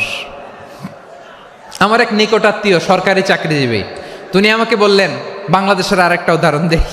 উনি আমাকে বললেন যে প্রতি বছর আমাদের অফিসের ফার্নিচার চেঞ্জ করে। আমি বললাম প্রতি বছর ফার্নিচার চেঞ্জ করে কেন? বলে যে ফার্নিচার নতুন পারচেজ করলেই তো ওইখানে টাকা, নতুন কিনতে পারলেই টাকা, নতুন উন্নয়নের সবক শোনাতে পারলেই টাকা। প্রথম আলোর রিপোর্ট, কি আলো? প্রথম আলোর রিপোর্ট, গত 15 বছরে উন্নয়নের নামে লুটপাট হয়েছে প্রায় 3.25 লাখ কোটি টাকা। কার রিপোর্ট? আমাদের বানানো কথা? প্রথম আলোর রিপোর্ট। গত 15 বছরে কারা ছিল জানেন তো? হ্যাঁ, শুধু ওনাদেরকেই দোষ দিয়ে লাভ নাই।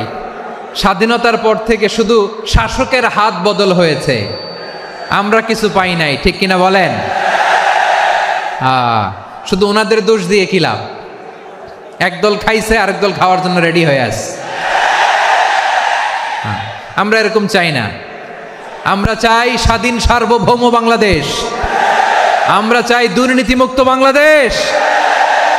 আমি নিউজটা যে কতবার পড়লাম, এটা কি সম্ভব?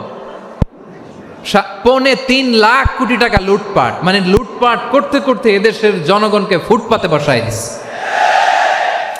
প্রিয় ভাইয়েরা, তাহলে জাপানের মানুষও মানুষ, আমরাও মানুষ। সিদ্ধান্ত আপনার, কোন মানুষ হবেন, ভালো মানুষ না খারাপ মানুষ? আজকের আলোচনার বিষয় হচ্ছে মানব সম্পদের উন্নয়ন, হিউম্যান রিসোর্স ডেভেলপমেন্ট।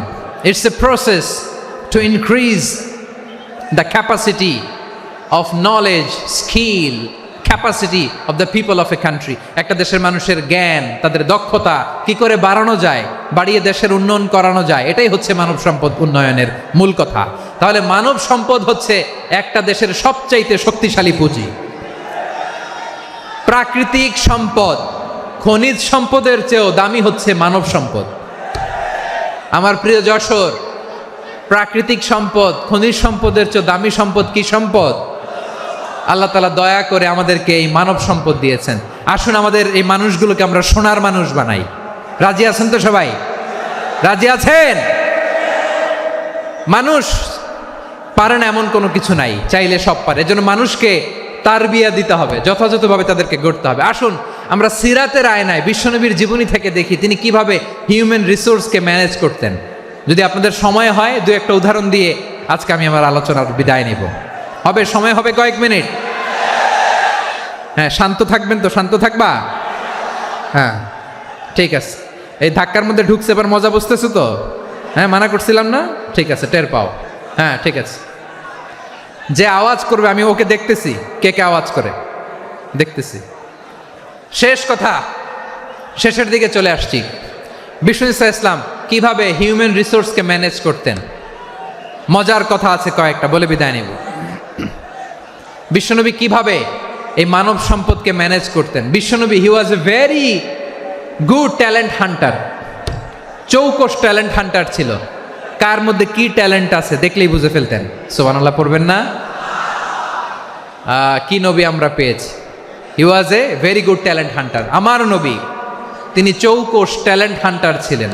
কার মধ্যে কি প্রতিভা বের করতেন, ওই প্রতিভাকে ইসলামের কল্যাণে কাজে লাগাতেন। সুবহানাল্লাহ বলেন। যাকে যেই জায়গায় সেট করলে ভালো হবে তাকে ওই জায়গায় সেট করতেন। কয়েকজন সাহাবীর জীবনী শোনাই।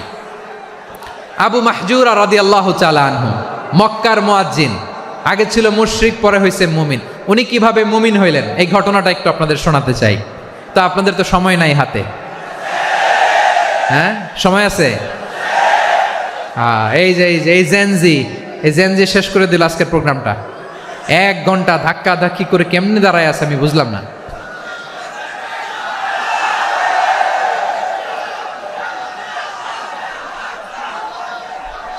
না না, তাকবির না, তাকবির না, চুপ করতে হবে। What I need you stop, just shut up, চুপ। হ্যাঁ ঠিক আছে, এভাবে। আবু মাহজুরা রাদিয়াল্লাহু তাআলা আনহু কিভাবে মুসলিম হলেন আওয়াজ করে শুনেন। হুনাইনের যুদ্ধ, 8ম হিজরি, বিষ্ণু ঈসা ইসলাম হুনাইনের যুদ্ধ শেষে ফিরতেছেন। পথিমধ্যে বেলাল রাদিয়াল্লাহু তাআলা আনহু, এই যে আবার কথা, এই রে আল্লাহ রে, এখানে ধাক্কাধাক্কি কেন? চলে যাও, পেছনে যাও, যাও পেছনে যাও। কি আজীব তামাশা, যেখানে যায় এখানে ধাক্কা ধাক্কি, মারামারি, গায়ের উপরে কাঁধের উপরে শাউটিং। অনেক গুরুত্বপূর্ণ কথা পয়েন্ট করে নিয়ে আসি যে বলবো, এই শাউট করার কারণে প্রোগ্রামটাই নষ্ট করে দেয়। আসছে আমার ভালোবাসা দেখাইতে, প্রোগ্রামটাই শেষ করে দিয়ে চলে যায়। স্টপ, আবার কথা বল, স্টপ। হুনাইনের যুদ্ধে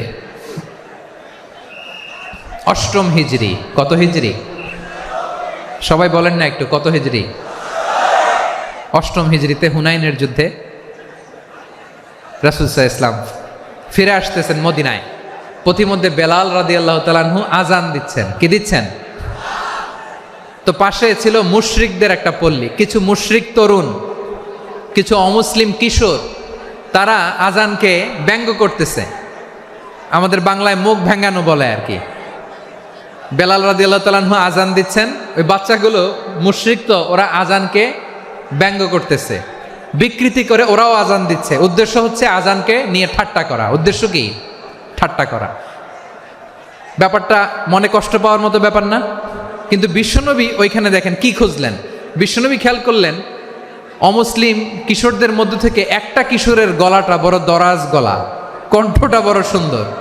খেয়াল করে দেখলেন যে কিছু কিশোর বেলালের আজানকে ব্যঙ্গ করে, বিকৃতি করে, কিন্তু একজনের কণ্ঠ দেখতে পাচ্ছেন না এত দূরে, কিন্তু কণ্ঠটা বড় সুন্দর, দরাজ গলা। বিশ্বনবী সাহাবীদেরকে বললেন, ধরো এগুলারে, ধরো। সবগুলারে ধরে বিশ্বনবীর সামনে আনা হলো। ওরা হাঁটু গেড়ে বসলো।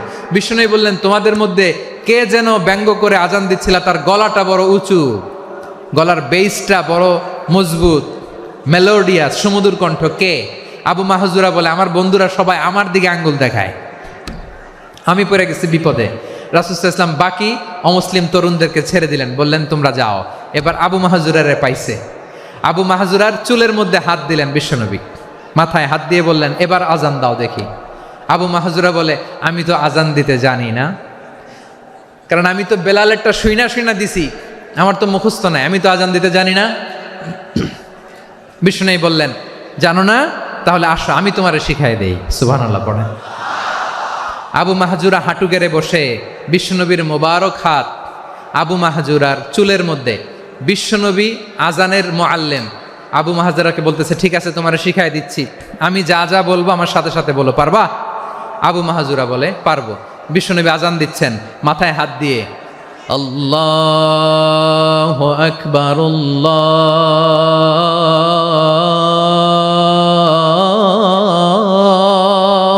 আকবার। আবু মাহজুরা এই বাক্যটা পড়লেন। বিশ্বনবী দ্বিতীয় বাক্য পড়তে আরম্ভ করলেন, আল্লাহু আকবার,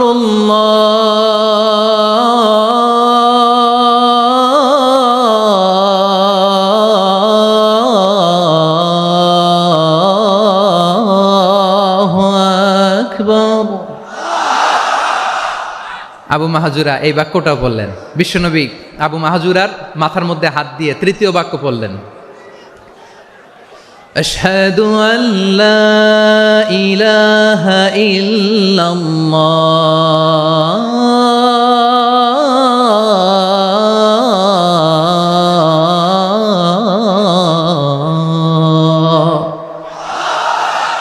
আবু মাহজুরা তৃতীয় বাক্য পড়লেন। বিশ্বনবী একটা বাক্য পরে আবু মাহজুরা পরে, বিশ্বনবী পরে আবু মাহজুরা পরে। আবু মাহজুরা কিন্তু অমুসলিম, মুশরিক। আবু মাহজুরা বলে, এক একটা বাক্য পড়ি আমার কলিজাটা গলে ঠান্ডা হয়ে যায়। এতদিন মোহাম্মদকে গালি দিতাম, এখন মোহাম্মদ আমার মাথায় যখন হাত রাখছে আমার সারা শরীর ঠান্ডা হয়ে গেছে। বিশ্বনবী আজান শিখাচ্ছেন, একটা একটা বাক্য পড়ে, আবু মাহজুরাও পড়ে, বিশ্বনবী পড়ে, আবু মাহজুরাও পড়ে। পুরো বাক্যগুলো যখন শেষ, আজান শেষ, আবু মাহজুরাও যখন পুরো আজান পড়লেন, আবু মাহজুরা বললেন, এতদিন মোহাম্মদের চেহারা দেখলে আমার ঘৃণা লাগতো, আজ থেকে মোহাম্মদের চেহারার চেয়ে প্রিয় চেহারা আমার কাছে নাই। আবু মাহজুরা বললেন, ও মুহাম্মদ, আজানের বাক্য তো আপনি আমারে শেখালেন, এখানেই শেষ করবেন না, আপনি আমারে পড়ায় দেন, লা ইলাহা ইল্লাল্লাহু মুহাম্মাদুর রাসূলুল্লাহ সাল্লাল্লাহু আলাইহি ওয়াসাল্লাম। বিশ্বনবীর সাথে দাঁড়িয়ে উনি শাহাদা পড়ে মুসলমান হয়ে গেলেন। এবার আবু মাহজুরা বলে, ইয়া রাসূলুল্লাহ, ইয়া হাবিবাল্লাহ, আমি মুমিন হয়েছি, মুসলমান হয়েছি, আপনার কাছ থেকে আজান শিখার সৌভাগ্য আমি লাভ করেছি গো নবী। আমার কণ্ঠের বড় তারিফ করেছেন আপনি, আমার আজানকে আপনি পছন্দ করেছেন। একটা জিনিস আপনার কাছে চাই, আপনি আমাকে মক্কার মসজিদুল হারামের মুয়াজ্জিন হিসেবে অ্যাপয়েন্ট করে দে।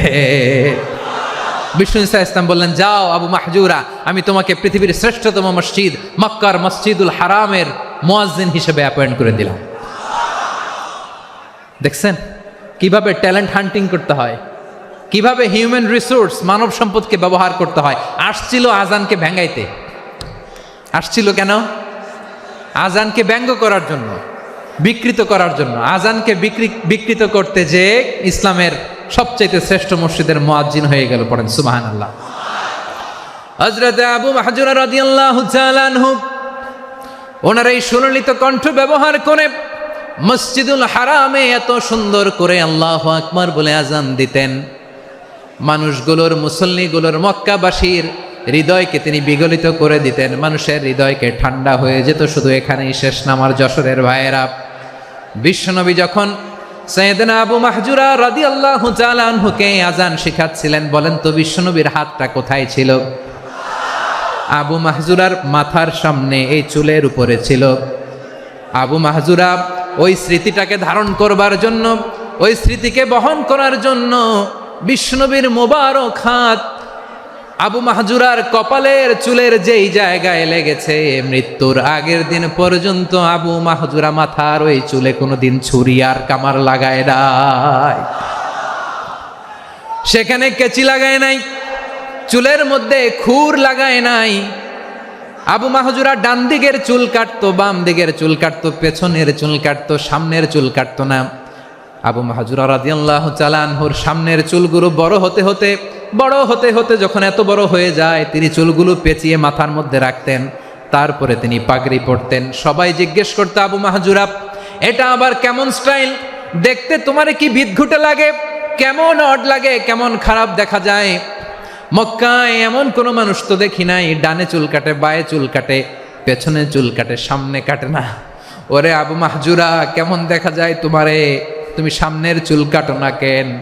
আবু মাহজুরা বলে, আমি হাঁটু গেড়ে পেয়ারা নবীর সামনে বসেছিলাম, আমার এই মাথার চুলের মধ্যে মুবারক হাত লাগিয়ে বিশ্বনবী নিজে আমাকে আজানের প্রতিটা বাক্য শিক্ষা দিয়েছেন। বিশ্বনবীর মোবারক হাত, পবিত্র হাত আমার মাথার চুলের যেই জায়গায় লেগেছে, আমি চাই ওই চুলগুলা নিয়ে আমি আমার কবরের ভিতরে যাব। সাইয়েদনা আবু মাহজুরা রাদিয়াল্লাহু তাআলা আনহু ইন্তেকালের আগের পর্যন্ত মাথার সামনের চুলগুলা কাটে নাই, মাথার সামনের চুল তিনি কাটেন নাই। সুবহানাল্লাহি বিহামদি। কেমন ভালোবাসতেন বিশ্বনবী সাহাবীদেরকে, সাহাবারা কেমন ভালোবাসতেন বিশ্বনবীকে। সামনের চুলগুলো বড় হতে হতে এত বড় ছিল, পেঁচিয়ে রেখে পাগড়ি পরতেন, কাটতেন না। নবীর হাত লেগেছিল। সুবহানাল্লাহ পড়েন। তাহলে what is the lesson, moral of the story কি? মোরাল অফ দ্য স্টোরি হচ্ছে, আসছিল আজানকে ব্যঙ্গ করার জন্য, বিকৃত করার জন্য, হয়ে গেল মসজিদুল হারামের মুয়াজ্জিন। দেখেন বিশ্বনবী একটা খারাপ সিচুয়েশনের মধ্যে থেকে কি ভালো জিনিস বের করে আনলেন। আমি যে শুরুতে বলেছি কিভাবে তিনি হিউম্যান রিসোর্সকে ডেভেলপ করেছেন, ম্যানেজ করেছেন। তিনি যে চৌকস ট্যালেন্ট হান্টার ছিল, দেখেন সবার মধ্যে থেকে এর বাছাই করে মুয়াজ্জিন বানাই দিয়েছেন। সুবহানাল্লাহ পড়েন। তার মানে এই না সবাইরে ধরে ধরে উনি মুয়াজ্জিন বানাইছেন, যার যেই ট্যালেন্ট আছে তাকে ওই কাজে অ্যাসাইন করেছেন। যার যেই প্রতিভা আছে তার প্রতিভাকে ইসলামের কাজে লাগিয়েছেন। সুবহানাল্লাহ পড়েন। যায়েদ বিন সাবেত রাদিয়াল্লাহু তাআলা আনহু, নাম শুনেছেন? যশোর, কথা বেরোয় না। যদি জিগায় সালমান খানের নাম শুনছেন, সবাই হাত তুলবে, জি হুজুর শুনছি, মানে সব দেখা শেষ। সালমান খান, আমির খান, অমুক খান, সব খান মুখস্থ, কিন্তু যায়েদ বিন সাবেতের নাম মুখস্থ নাই মুসলমানদের। যেই সাহাবী মাথার সামনের চুল কাটে নাই, মসজিদুল হারামের মুয়াজ্জিন বানাইছেন বিশ্বনবী, সাহাবীর নাম কি? খায়া ফেলাইস, স্লোগানের সাথে খায়া ফেলাইস। আবু মাহজুরা, কি নাম? আবু মাহজুরা আল জুমাহি রাদিয়াল্লাহু তাআলা আনহু। এই নামটা আজকে নিয়ে যাইতে হবে যশোর। আবু মাহজুরা রাদিয়াল্লাহু তাআলা আনহু। 2 নম্বরে বলছিলাম যায়েদ বিন সাবেত রাদিয়াল্লাহু তাআলা আনহু। বিশ্বনবী দেখলেন মদিনার এই আনসারী সাহাবী হাইলি ট্যালেন্টেড, ইন্টেলেকচুয়াল, মেরিটোরিয়াস, জ্ঞানের প্রতি তার আকর্ষণ, মারাত্মক আকর্ষণ। বিশ্বনবী তাকে দায়িত্ব দিলেন, কোরআন যা নাজিল হয় তুমি লিখো, কাতিবুল ওয়াহি বানায় দিলেন। সুবহানাল্লাহ। যায়েদ বিন সাবেতরে আবার আজান শিখান নাই, কারণ তার মধ্যে বিশ্বনবী প্রতিভা দেখেছেন, একাডেমিক প্রতিভা। বিশ্বনবীর একাডেমিক প্রজেক্টগুলো তিনি হ্যান্ডেল করতেন। যায়েদ বিন সাবেত ছিল বিশ্বনবীর ব্যক্তিগত সচিব। কি ছিল? ব্যক্তিগত সচিব, বোঝেন নাই? বিশ্বনবীর ব্যক্তিগত সচিব এবং দোভাষী। ইহুদিরা কিছু লিখে দিলে এটার অর্থ বিশ্বনবীরে বুঝায় দিতেন, আবার ইহুদিদের কাছে কিছু লিখতে হলে তিনি লিখে দিতেন। বিশ্বনবী একদিন বললেন, ইন্নী ওয়াল্লাহি মা আমানু ইয়াহুদা আলা কিতাব। ইহুদিরা যে চিঠি পাঠায় অর্থ তো বুঝি না, আরেক ইহুদি আইনে অর্থ করা লাগে। আবার ইহুদিদের কাছে কিছু লিখে পাঠাইতে চাইলে আমরা তো লিখতে পারি না, ইহুদিরে দিয়ে লেখা লাগে। ওরা যে পয়রা শোনায় লিখে দেয়, আমি ওদের বিশ্বাস করি না, আমার নিজের একজন লোক দরকার। বিশ্বনবী এই যায়েদ বিন সাবেতকে চুজ করলেন ল্যাঙ্গুয়েজের জন্য। উনি বললেন, যায়েদ তোমার সফট স্কিলকে ডেভেলপ করতে হবে, তুমি হিব্রু ল্যাঙ্গুয়েজ শিখে ফেলো। যায়েদ বিন সাবেত বলল, বিশ্বনবীর মোটিভেশন আর ইন্সপিরেশন পেয়ে আমি 15 দিনে ইহুদিদের এই হিব্রু ল্যাঙ্গুয়েজ শিখে ফেললাম। শুধু শিখে ফেললাম না, হাত্তা হাদিকতু, even I became master in the language. এই ভাষা আমি পারদর্শী হয়ে গেলাম। এরপরে ইহুদিরা চিঠি লিখে পাঠালে আর কোনো ইহুদি ডাকা লাগতো না, আমি নবীর এটার অর্থ শুনে পরে বুঝাই দিতাম। আবার ইহুদিদের কাছে চিঠি লেখা লাগলে আমি যায়েদ বিন সাবেত চিঠি লিখে দিতাম। সুবহানাল্লাহ।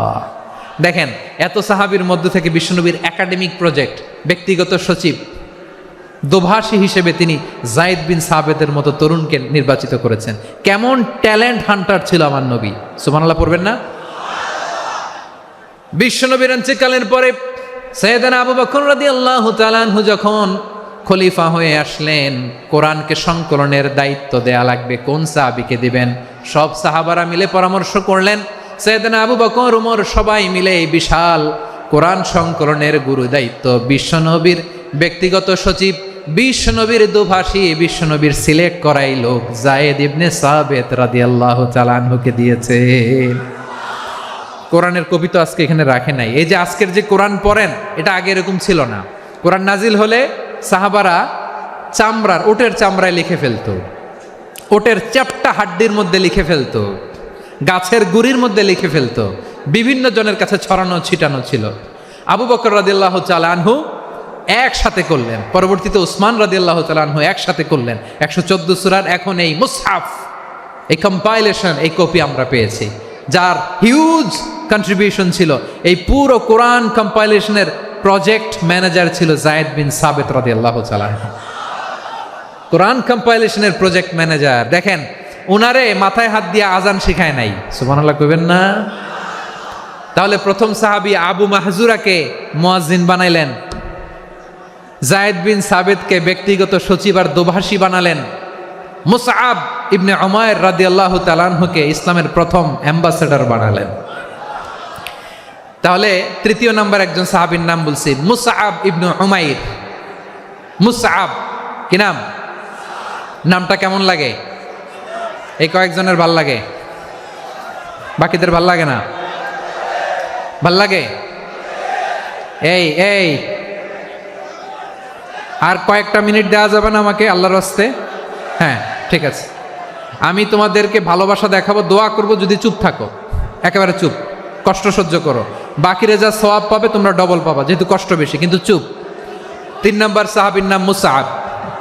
এই ধাক্কাধাক্কি কেন রে ভাই?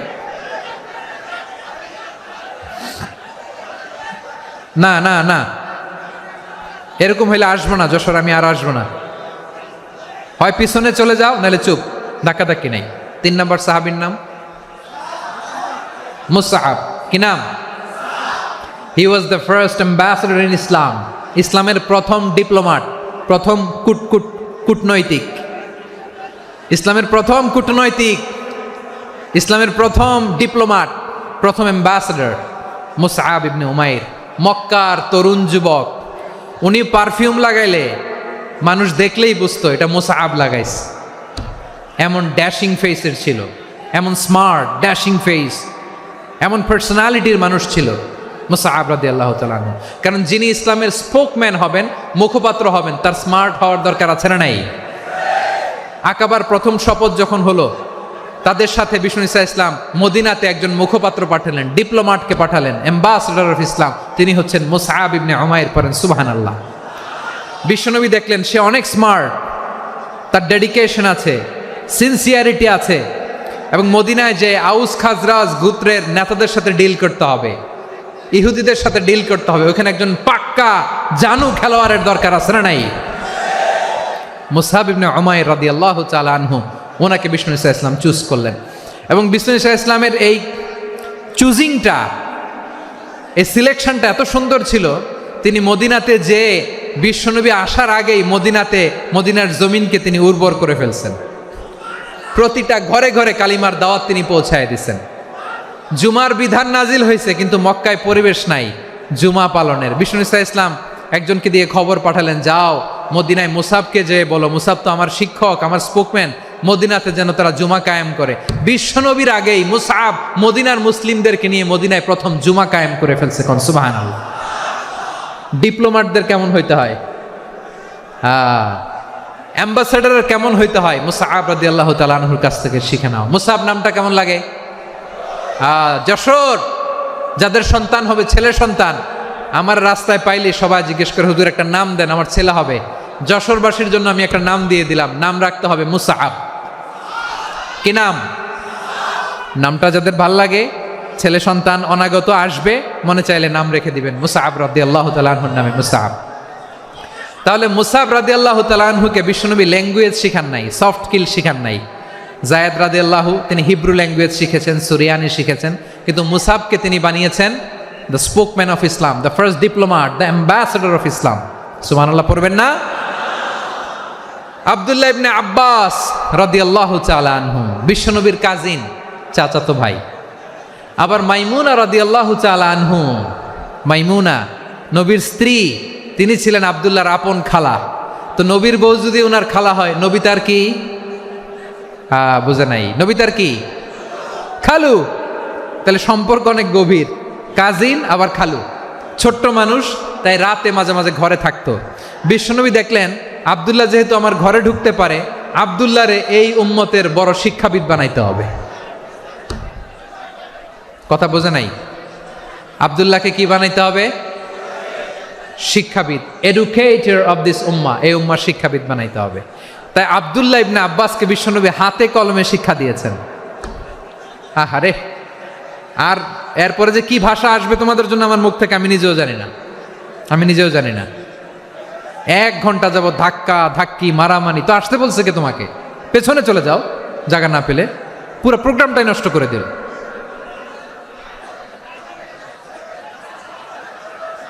জি, আমার দিকে তাকান, আমি শেষ করে দিচ্ছি। হবে না, ইন্টেলেকচুয়াল আলোচনা এখানে হবে না, আমি বুঝতে পারছি, আমি শেষ করে দিচ্ছি। আব্দুল্লাহ ইবনে আব্বাস রাদিয়াল্লাহু তাআলা আনহু, মনোযোগ দিয়ে কয়েকটা মিনিট শুনুন, আমি এখনই শেষ করে দিচ্ছি। এরপর আওয়াজ করবে, এই যে এগুলো কি আমি বুঝলাম না। আমি বললাম না সব করা যাবে, বসে যাও, শুয়ে যাও, চলে যাও, আওয়াজ করা যাবে না। অন্যকে বসো এটাও বলার দরকার নাই, জাস্ট এদিকে তাকাও। আল্লাহ। আব্দুল্লাহ ইবনে আব্বাস রাদিয়াল্লাহু তাআলা আনহু, ওনাকে বিশ্বনবী হাতে কলমে শিক্ষা দিয়েছেন। যেহেতু উম্মতের শিক্ষাবিদ হবেন, এডুকেটর হবেন। তো বিশ্বনবী রাতে যখন তাহাজ্জুদ পড়তেন, ছোট্ট আব্দুল্লাহ ঘরে থাকতো। বুঝতে পেরেছেন? ছোট্ট মানুষ তো ঘরে থাকতো। তো বিশ্বনবী তাহাজ্জুদের জন্য একবার দাঁড়িয়েছেন, ছোট্ট আব্দুল্লাহ অজু করে দাঁড়াইছে। আচ্ছা বলেন তো, ইমাম আর মুসল্লি মোট যদি দুইজন হয়, একজন ইমাম একজন মুসল্লি, তো মুসল্লি ইমামের কোন দিকে দাঁড়াবে? ডানে দাঁড়াবে। ছোট্ট আব্দুল্লাহ বুঝে নাই, বিশ্বনবী তাহাজ্জুদ শুরু করেছেন, উনি একতেদা করছেন আর দাঁড়াইছেন বায়ে। কোথায় দাঁড়িয়েছেন? আব্দুল্লাহ বলেন, যখন আমি বায়ে দাঁড়ালাম, আখাযা রাসূলুল্লাহ সাল্লাল্লাহু আলাইহি ওয়াসাল্লাম উযুনি আল ইউমনা ইয়াফতিলুহা, বিশ্বনবী নামাজরত অবস্থায় আমার কান ধরে টেনে আমার ডান দিকে এনে দাঁড় করায় দিলেন। পড়েন সুবহানাল্লাহ। দেখেন, হাতে কলমে শিক্ষা। আর জীবনে ভুল হবে? কথা কয় না, আর ভুল হবে? আর ভুল হবে না। এভাবে বিশ্বনবীর অনেক সঙ্গ পেয়েছেন, সফর করেছেন, একই বাহনে বসেছেন, এক বাহনে বসে লম্বা নাসিহত করেছেন, বলেছেন, ইয়া গোলাম ইহফাজিল্লাহ ইয়াহফাজকা ইহফাজিল্লাহ তাজিদহু তুজাহাক ইযা সাআলতা ফাসআলিল্লাহ ওয়া ইযা ইসতাআনতা ফাসতাইন বিল্লাহ। আল্লাহর বিধান মানো, আল্লাহর বিধান রক্ষা করো, আল্লাহ তোমায় রক্ষা করবে। আব্দুল্লাহ, চাইতে হলে আল্লাহর কাছে চাও, সাহায্য চাইতে হলে আল্লাহর কাছে সাহায্য চাও। মনে রেখো, গোটা বিশ্বের সবাই যদি তোমার সাহায্য করতে চায়, ততটুকুই করতে পারবে যতটুকু আল্লাহ তোমার নসিবে রেখেছে। গোটা বিশ্ব যদি তোমার বিরুদ্ধে ষড়যন্ত্রে দাঁড়িয়ে যায়, ক্ষতি ততটুকু করতে পারবে যতটুকু তোমার জন্য বরাদ্দ আছে। এর বাইরে কিছু করতে পারবে না। আওয়াজ করে বলেন ঠিক কিনা? এভাবে হাতে কলমে শিখিয়েছেন, বিশ্বনবীর সঙ্গ পেয়েছেন। উনাকে বিষ্ণু ইসলাম শিক্ষাবিদ, এডুকেটর অফ দিস উম্মাহ হিসেবে সিলেক্ট করেছেন, হাতে কলমে শিখিয়েছেন। বিশ্বনবী একবার প্রকৃতির ডাকে সাড়া দিয়ে এসেছেন। এখন কি করতে হবে? নামাজের জন্য অজু করতে হবে। বিশ্বনবী এসেই দেখেন অজুর বদনায় পানি ভরা, খুশি হয়ে গেলেন, বললেন, কে রেখেছে পানি?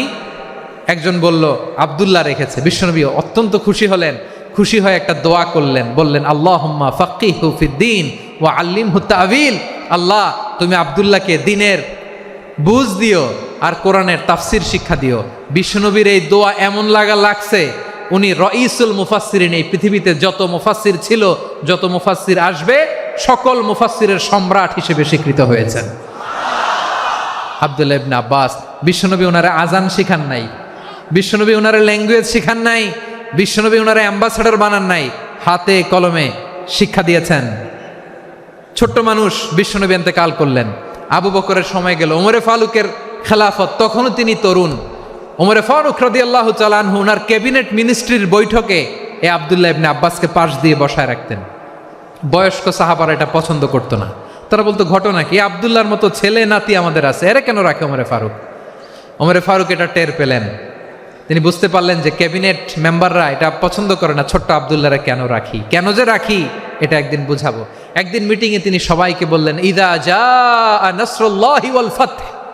এই আয়াত দ্বারা উদ্দেশ্য কি বলেন তো মুরব্বী সাহাবীরা? এক সাহাবী বলেন, এই সূরা দ্বারা উদ্দেশ্য, আল্লাহ বলেছেন আমাদেরকে বিভিন্ন ল্যান্ড, বিভিন্ন এলাকা বিজয় করতে হবে। ওমরে ফারুক বললেন, না, হয়নি। আরেকজন বললেন, বিজয় হওয়ার পর আমাদের বেশি বেশি আল্লাহর বরত্বের ঘোষণা দিতে হবে, এটা উদ্দেশ্য। ওমরে ফারুক বললেন, না, হয় নাই। যারা জিজ্ঞেস করেন কেউ পারে না। সব শেষে বিশ্বনবী ছোট্ট আব্দুল্লাহরে বলেন, আব্দুল্লাহ, ইদা জাআ নাসরুল্লাহি ওয়াল ফাতহ, এর দ্বারা উদ্দেশ্য কি বলো তো? ছোট্ট আব্দুল্লাহ বলেন, হুয়া আজালু রাসূলিল্লাহ। এই আয়াত দ্বারা বিশ্বনবীর বিদায়কে উদ্দেশ্য নেওয়া হয়েছে।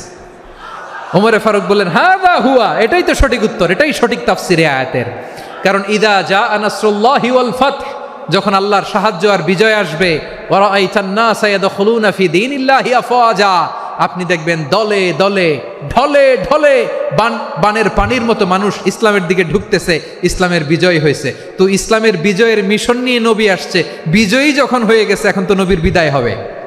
জোরে বলেন ঠিক কিনা? কোন সাহাবী এই সূক্ষ্ম কথাটা ধরতে পারে নাই, ওই আব্দুল্লাহ ছাড়া। আব্দুল্লাহ যখন উত্তর দিছে, সব সাহাবীদের টনক নড়েছে। এরপর থেকে কোনো ক্যাবিনেট মিটিংয়ে আর কোনো সাহাবারা কোনো প্রশ্ন করে নাই। আওয়াজ করে পড়েন সুবহানাল্লাহ। বিশ্বনবী আব্দুল্লাহ ইবনে আব্বাসকে দ্য এডুকেটর অফ দ্য উম্মাহ, উম্মার শিক্ষাবিদ হিসেবে গ্রহণ করেছেন। আওয়াজ করে পড়তে হবে আল্লাহু আকবার। সাহাবীদের নামগুলো মনে থাকবে?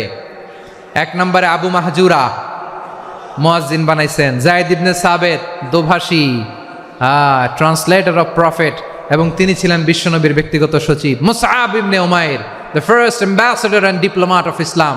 আব্দুল্লাহ ইবনে আব্বাস, এই উম্মার সবচেয়ে বড় এডুকেটর, শিক্ষাবিদ। আরেকজন ছিল আব্দুল্লাহ ইবনে মাসউদ রাদিয়াল্লাহু তাআলা। দুই আব্দুল্লাহ, আব্বাস গেল, আরেকজন হচ্ছে মাসউদ। মক্কার তরুণ, ছাগল পালতো মুশরিকের বিশ্বনবী আর আবু বকর রাদিয়াল্লাহু তাআলা আনহু একবার গেলেন, যে দেখে এই তরুণ দাঁড়ায় আছে। বিশ্বনবী বলেন, আমি খুব ক্ষুধার্ত, তোমার কাছে কি দুধ আছে ছাগলের? আব্দুল্লাহ ইবনে মাসউদ বলে, আছে। ওয়ালাকিন আনা মুতামান, কিন্তু যে দুধ আছে এটা আমানতের, আমি দিতে পারবো না। বিশ্বনবী এইটা শুনেই তারা টার্গেট করে ফেলছে। আনা মুতামান, দুধ আছে কিন্তু এটা আমার মালিকের, আমি তো দরদ দেখাই, আমার মালিকের দুধ আপনি পথিক, আপনারা দিতে পারি না। বিশ্বনবী টার্গেট করে ফেলছেন, এরে আমার কাজে লাগাইতে হবে। বিশ্বনবী বললেন, আচ্ছা ঠিক আছে, দুধ দিও না, কিন্তু এমন ছাগি আছে কিনা যেই ছাগির সাথে কোনো ছাগলের মিলন হয় নাই, তার ওলানে দুধও আসে নাই, বাচ্চাও নাই, এরকম ছাগির থেকে যদি আমি দুধ খাই তাহলে তো সমস্যা নাই। বলতেছে, এরকম ছাগির থেকে দুধ খাইলে সমস্যা নাই, কারণ এরকম ছাগির ওলান থেকে দুধ আসবেও না। বলতেছে, ঠিক আছে, এরকম একটা ছাগি নিয়ে আসা হলো। বিশ্বনবী বিসমিল্লাহ বলে ওই ছাগির ওলানে হাত দিলেন। হাত দিতে দেরি, পুরো ওলানটা দুধে ভরে যেতে দেরি হয় না। বিশ্বনবী আর আবু বকর রাদিয়াল্লাহু তাআলা আনহু দহন করে পেট ভরে খেলেন। এই দৃশ্য আব্দুল্লাহ ইবনে মাসউদের হৃদয়ে দাগ কাটলো। এই মুজিজা দেখে তিনি বললেন, আশহাদু আল্লা ইলাহা ইল্লাল্লাহ ওয়া আশহাদু আন্না মুহাম্মাদুর রাসূলুল্লাহ। তিনি ষষ্ঠ মুসলিম ছিলেন, 6 নম্বর মুসলমান। ওনাকে টার্গেট করে বিশ্বনবী দেখলেন এমন ইন্টেলেকচুয়াল ব্রেন, উনি সূক্ষ্ম সূক্ষ্ম জিনিস বুঝে বেশি, ফিকহি জ্ঞান ওনার মধ্যে বেশি। বিশ্বনবী ওনাকে কোরআনের জ্ঞান শিক্ষা দিতে লাগলেন। উনি বিশ্বনবী সবার কাছে কোরআন শোনায়, কিন্তু বিশ্বনবী নিজে আব্দুল্লাহ ইবনে মাসউদের কাছ থেকে কোরআন শুনতো। বিশ্বনবী একবার বললেন, ইকরা আলাইয়া ইয়া মাসউদ। ইবনে মাসউদ, একবার শোনাও তো কোরআন দেখি। আব্দুল্লাহ ইবনে মাসউদ বলে, আকরাউ আলাইকা ওয়া আলাইকা উনজিল। নবী, আপনার উপর কোরআন নাজিল হয় আর আমি আপনার সামনে কোরআন পড়ব। বিশ্বনবী বললেন, ইন্নী উহিব্বু আন আসমাআহু মিন গায়রি। আমি নিজে পড়তে যেমনি ভালোবাসি, অন্যে পড়ুক আমি শুনবো, এটাও আমি ভালোবাসি। সূরা নিসা তিনি তেলাওয়াত করে শুনিয়েছেন।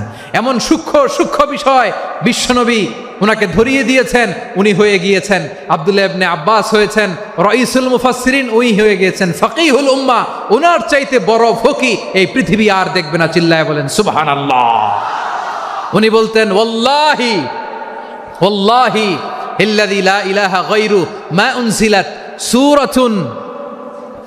উনজিলাত সূরাতুন ইল্লা ওয়া আনা আ'লামু আইনা উনজিলাত ওয়া ফীমা উনজিলাত।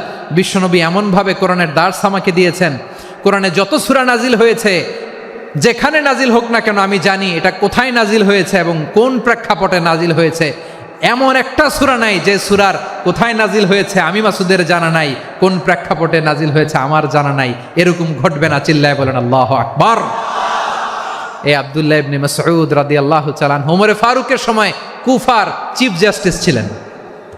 কুফা নগরীর চিফ জাস্টিস বুঝেন নাই? বিচারপতি। কি ছিলেন? সবাই বলে নাই, কি ছিলেন? বিচারপতি ছিলেন। এবং ওনার যে ফিকহি জ্ঞানের ধারা, এটাই আলকামা, ইব্রাহিম আন-নাখাই, হাম্মাদ ইবনে সুলাইমান হয়ে ইমাম আবু হানিফা পর্যন্ত পৌঁছেছে।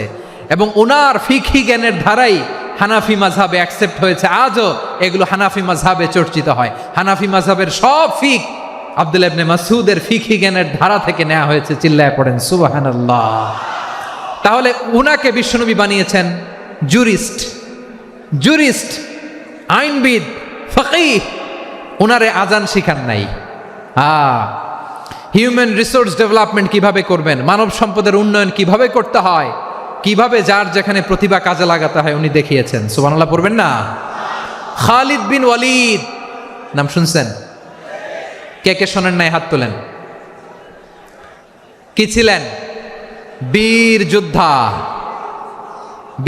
যোদ্ধা ছিলেন খালিদ বিন ওয়ালিদ। কিন্তু তিনি ইসলাম ধর্ম গ্রহণ করেছেন অনেক দেরিতে, 8ম হিজরিতে। তার মানে 8ম হিজরির আগে উনি মুশরিকদের পক্ষে লড়াই করেছেন। ওনার হাতে কত মুসলিম সাহাবী যে নিহত হয়েছে হিসাব নাই। বিশ্বনবী টার্গেট করে রাখছে, তুমি আমাদের মুসলিমদের এত ক্ষতি করলা, তুমি যখন মুসলমান হবা তোমারে দিয়ে আমি এমন কাম করামু যে এটা আর কেউ করতে পারবে না। সুবহানাল্লাহ নাই? যশোর ক্লান্ত হয়ে গেছে।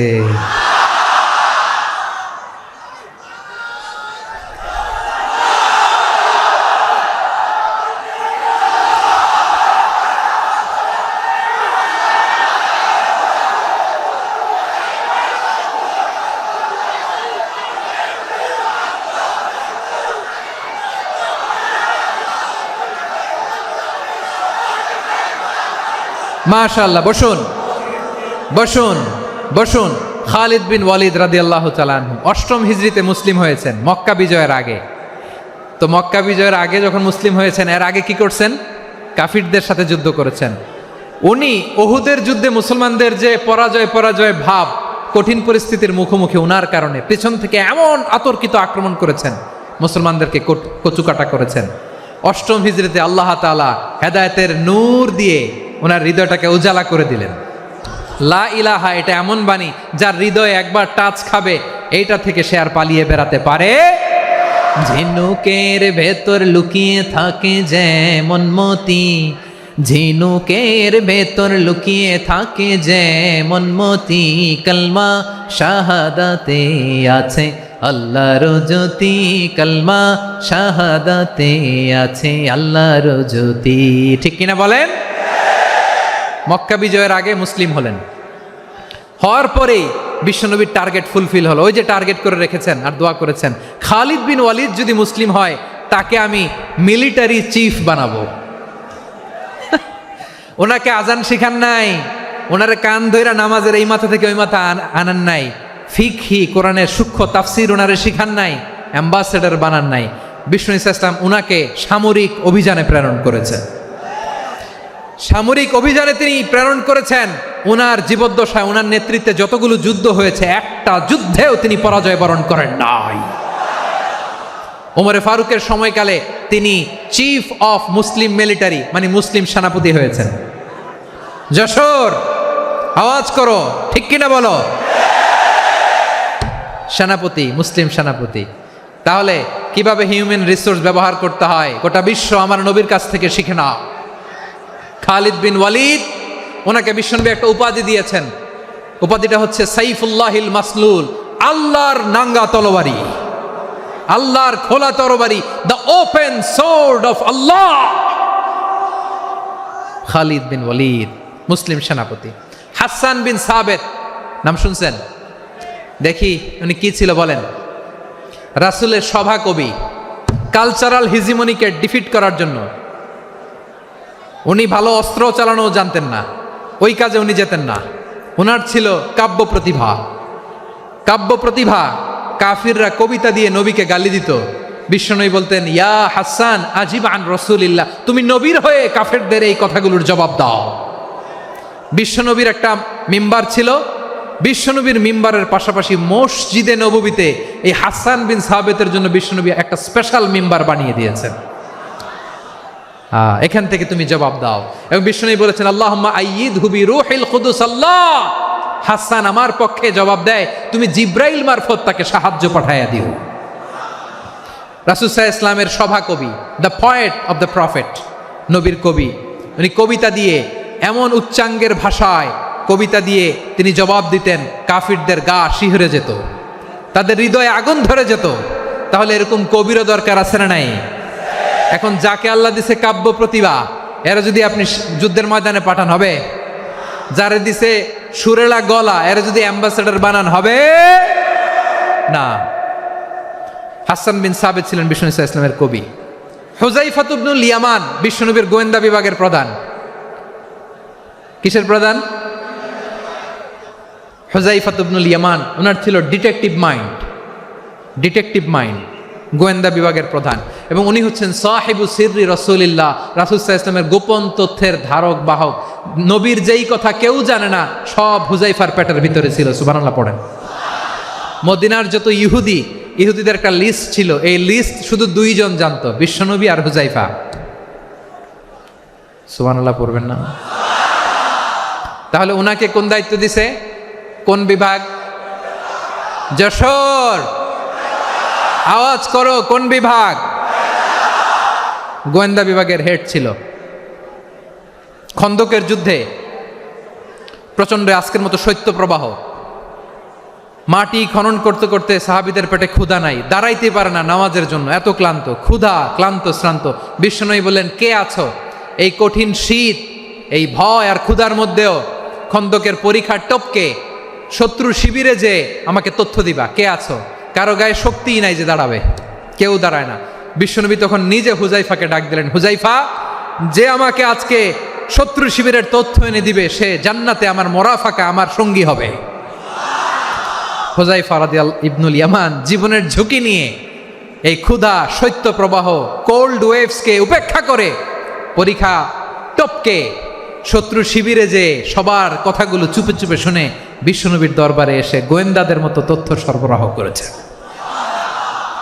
বিশ্বনবীর গোয়েন্দা বিভাগের প্রধান হুযায়ফা ইবনুল ইয়ামান ইন্টেলিজেন্স বিভাগ চালাতেন।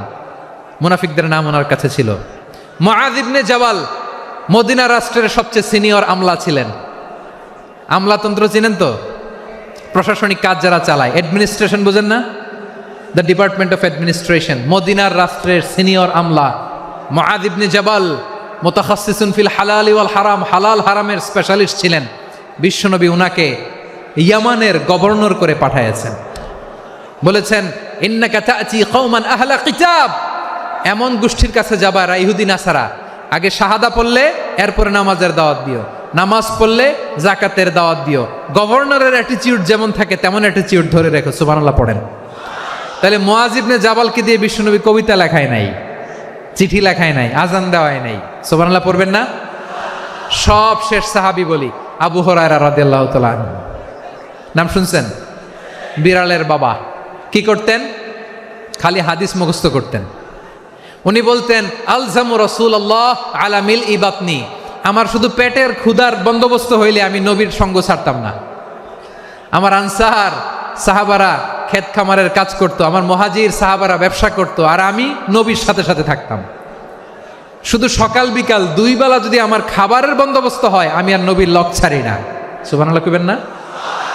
5374টা হাদিস তিনি বর্ণনা করেছেন। সবচেয়ে বেশি হাদিস বর্ণনাকারী সাহাবী। হাদিস প্রিজার্ভেশনের কাজে বিশ্বনবী ওনাকে কাজে লাগিয়েছেন।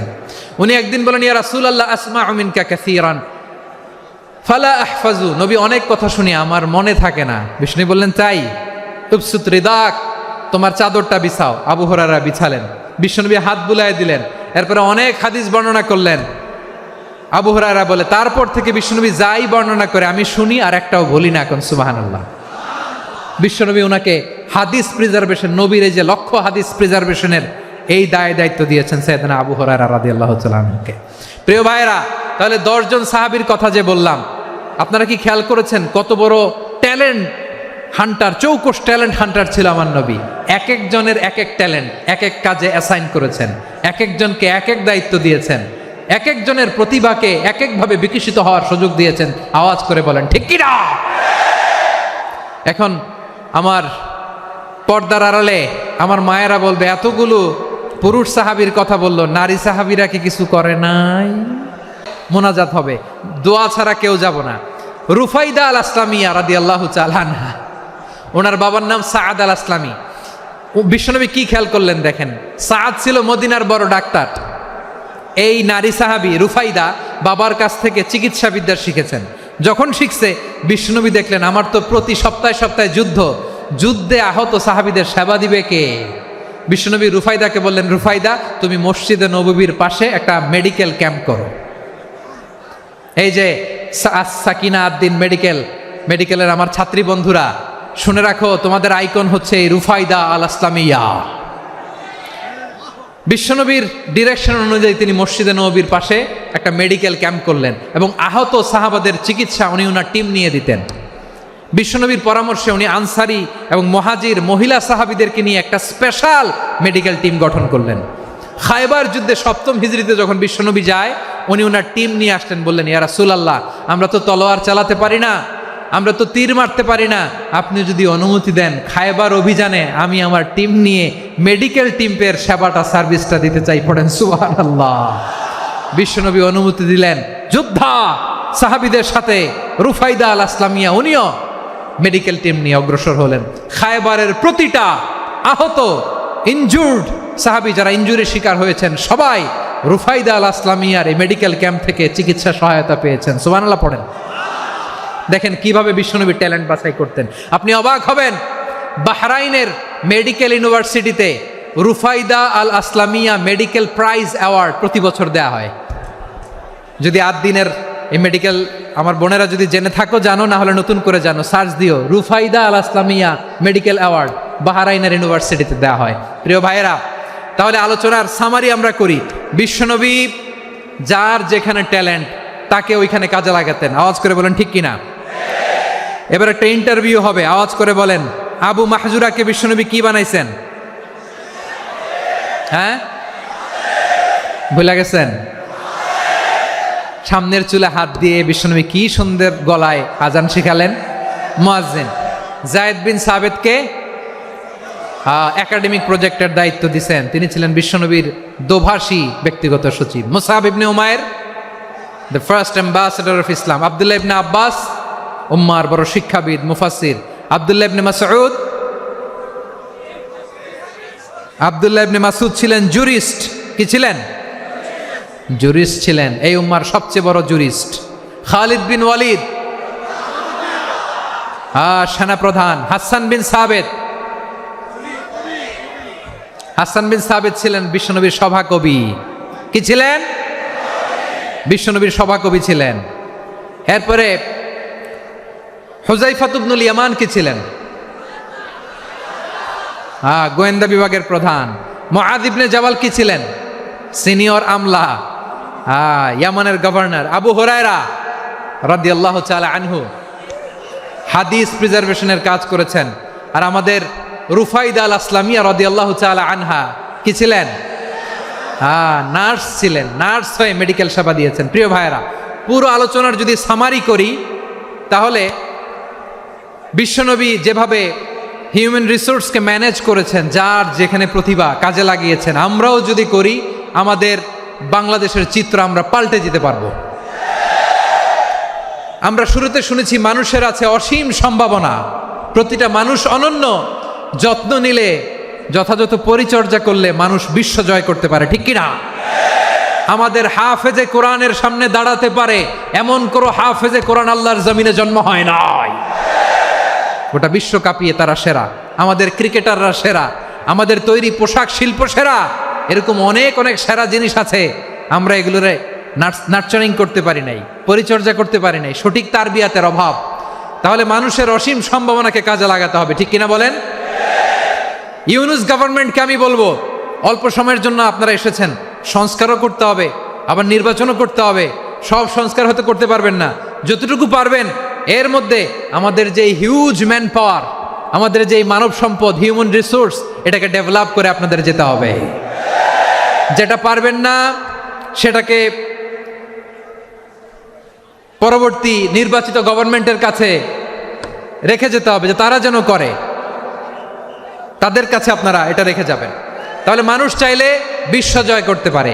আর মানুষকে হারাতে পারে কেউ? জোরে বলো যশোর, মানুষকে হারাতে পারে কেউ? আল্লাহ আমাদেরকে জনসংখ্যা দিয়েছেন প্রিয় ভাইয়েরা। এই জনসংখ্যা অনেক বড় সম্পদ, এটা আমাদের জন্য অভিশাপ নয়, আশীর্বাদ।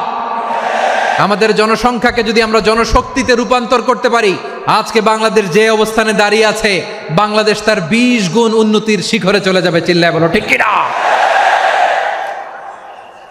আমাদের শ্রমিক ভাইয়েরা বাইরে কাজ করে, আমাদের শ্রমজীবী ভাইয়েরা, প্রবাসীরা, তাদের ব্যাপারে গুরুত্ব দিতে হবে।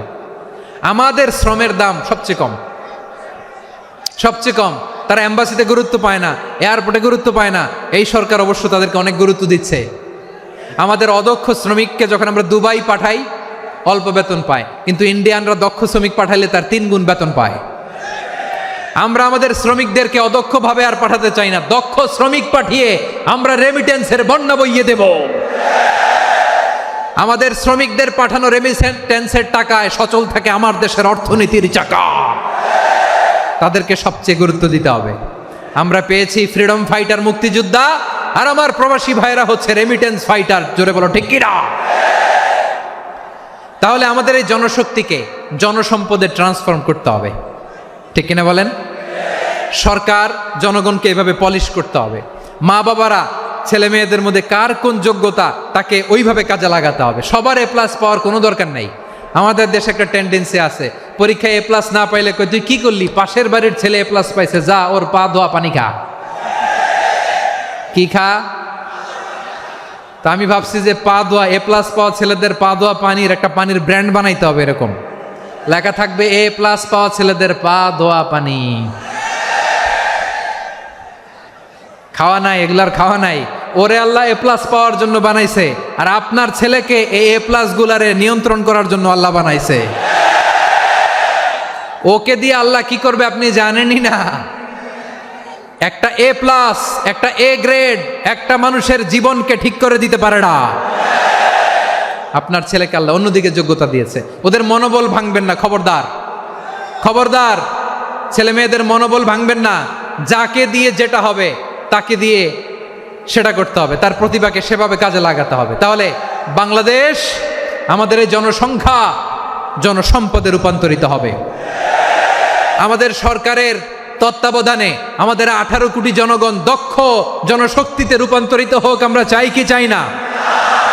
আমরা ভালো মানুষ, শ্রেষ্ঠ মানুষ হতে চাই কি চাই না? ওই জাপানিজদের মতো সৎ, ওই ইউরোপিয়ানদের মতো কালচার্ড। আমাদেরকে আল্লাহ তাআলা কোরআন সুন্নাহ অনেক কিছু দিয়েছেন। যেহেতু বর্তমানে আমরা দেখছি তারা সৎ, তাদের মধ্যে ভ্যালিউ আছে, সেগুলো আমাদের মধ্যে আনার দরকার আছে না নাই? আর ইসলাম দিয়ে আমাদের জীবনকে সাজাতে হবে, ইসলাম দিয়ে আমার পরিবারকে সাজাতে হবে। ইসলাম থেকে, কোরআন থেকে প্রেসক্রিপশন না নিলে জীবন সুন্দর হবে না। কোরআন থেকে প্রেসক্রিপশন না নিলে সমাজ সুন্দর হবে না।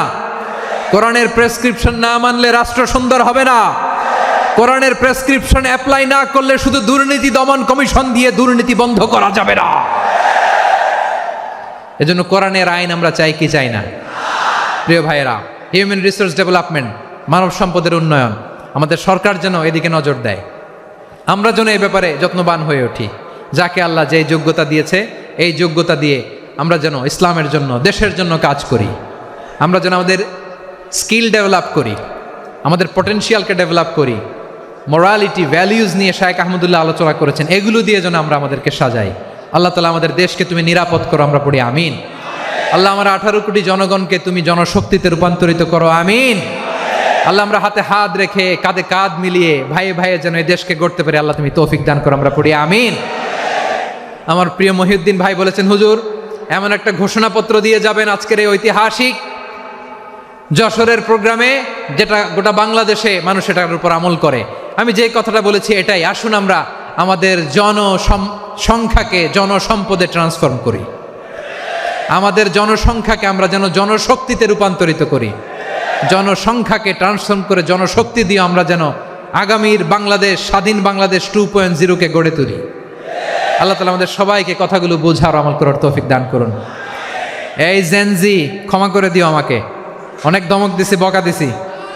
আল্লাহ তোমাদেরকে করুক, কবুল করুক, যশোরবাসীকে কবুল করুক, আদ দিনকে কবুল করুক, এই মেডিকেল কলেজকে কবুল করুক, ইসলামের জন্য বাঁধ ভাঙা এই জোয়ার এবং উচ্ছ্বাসকে আল্লাহ তাআলা কবুল করুক।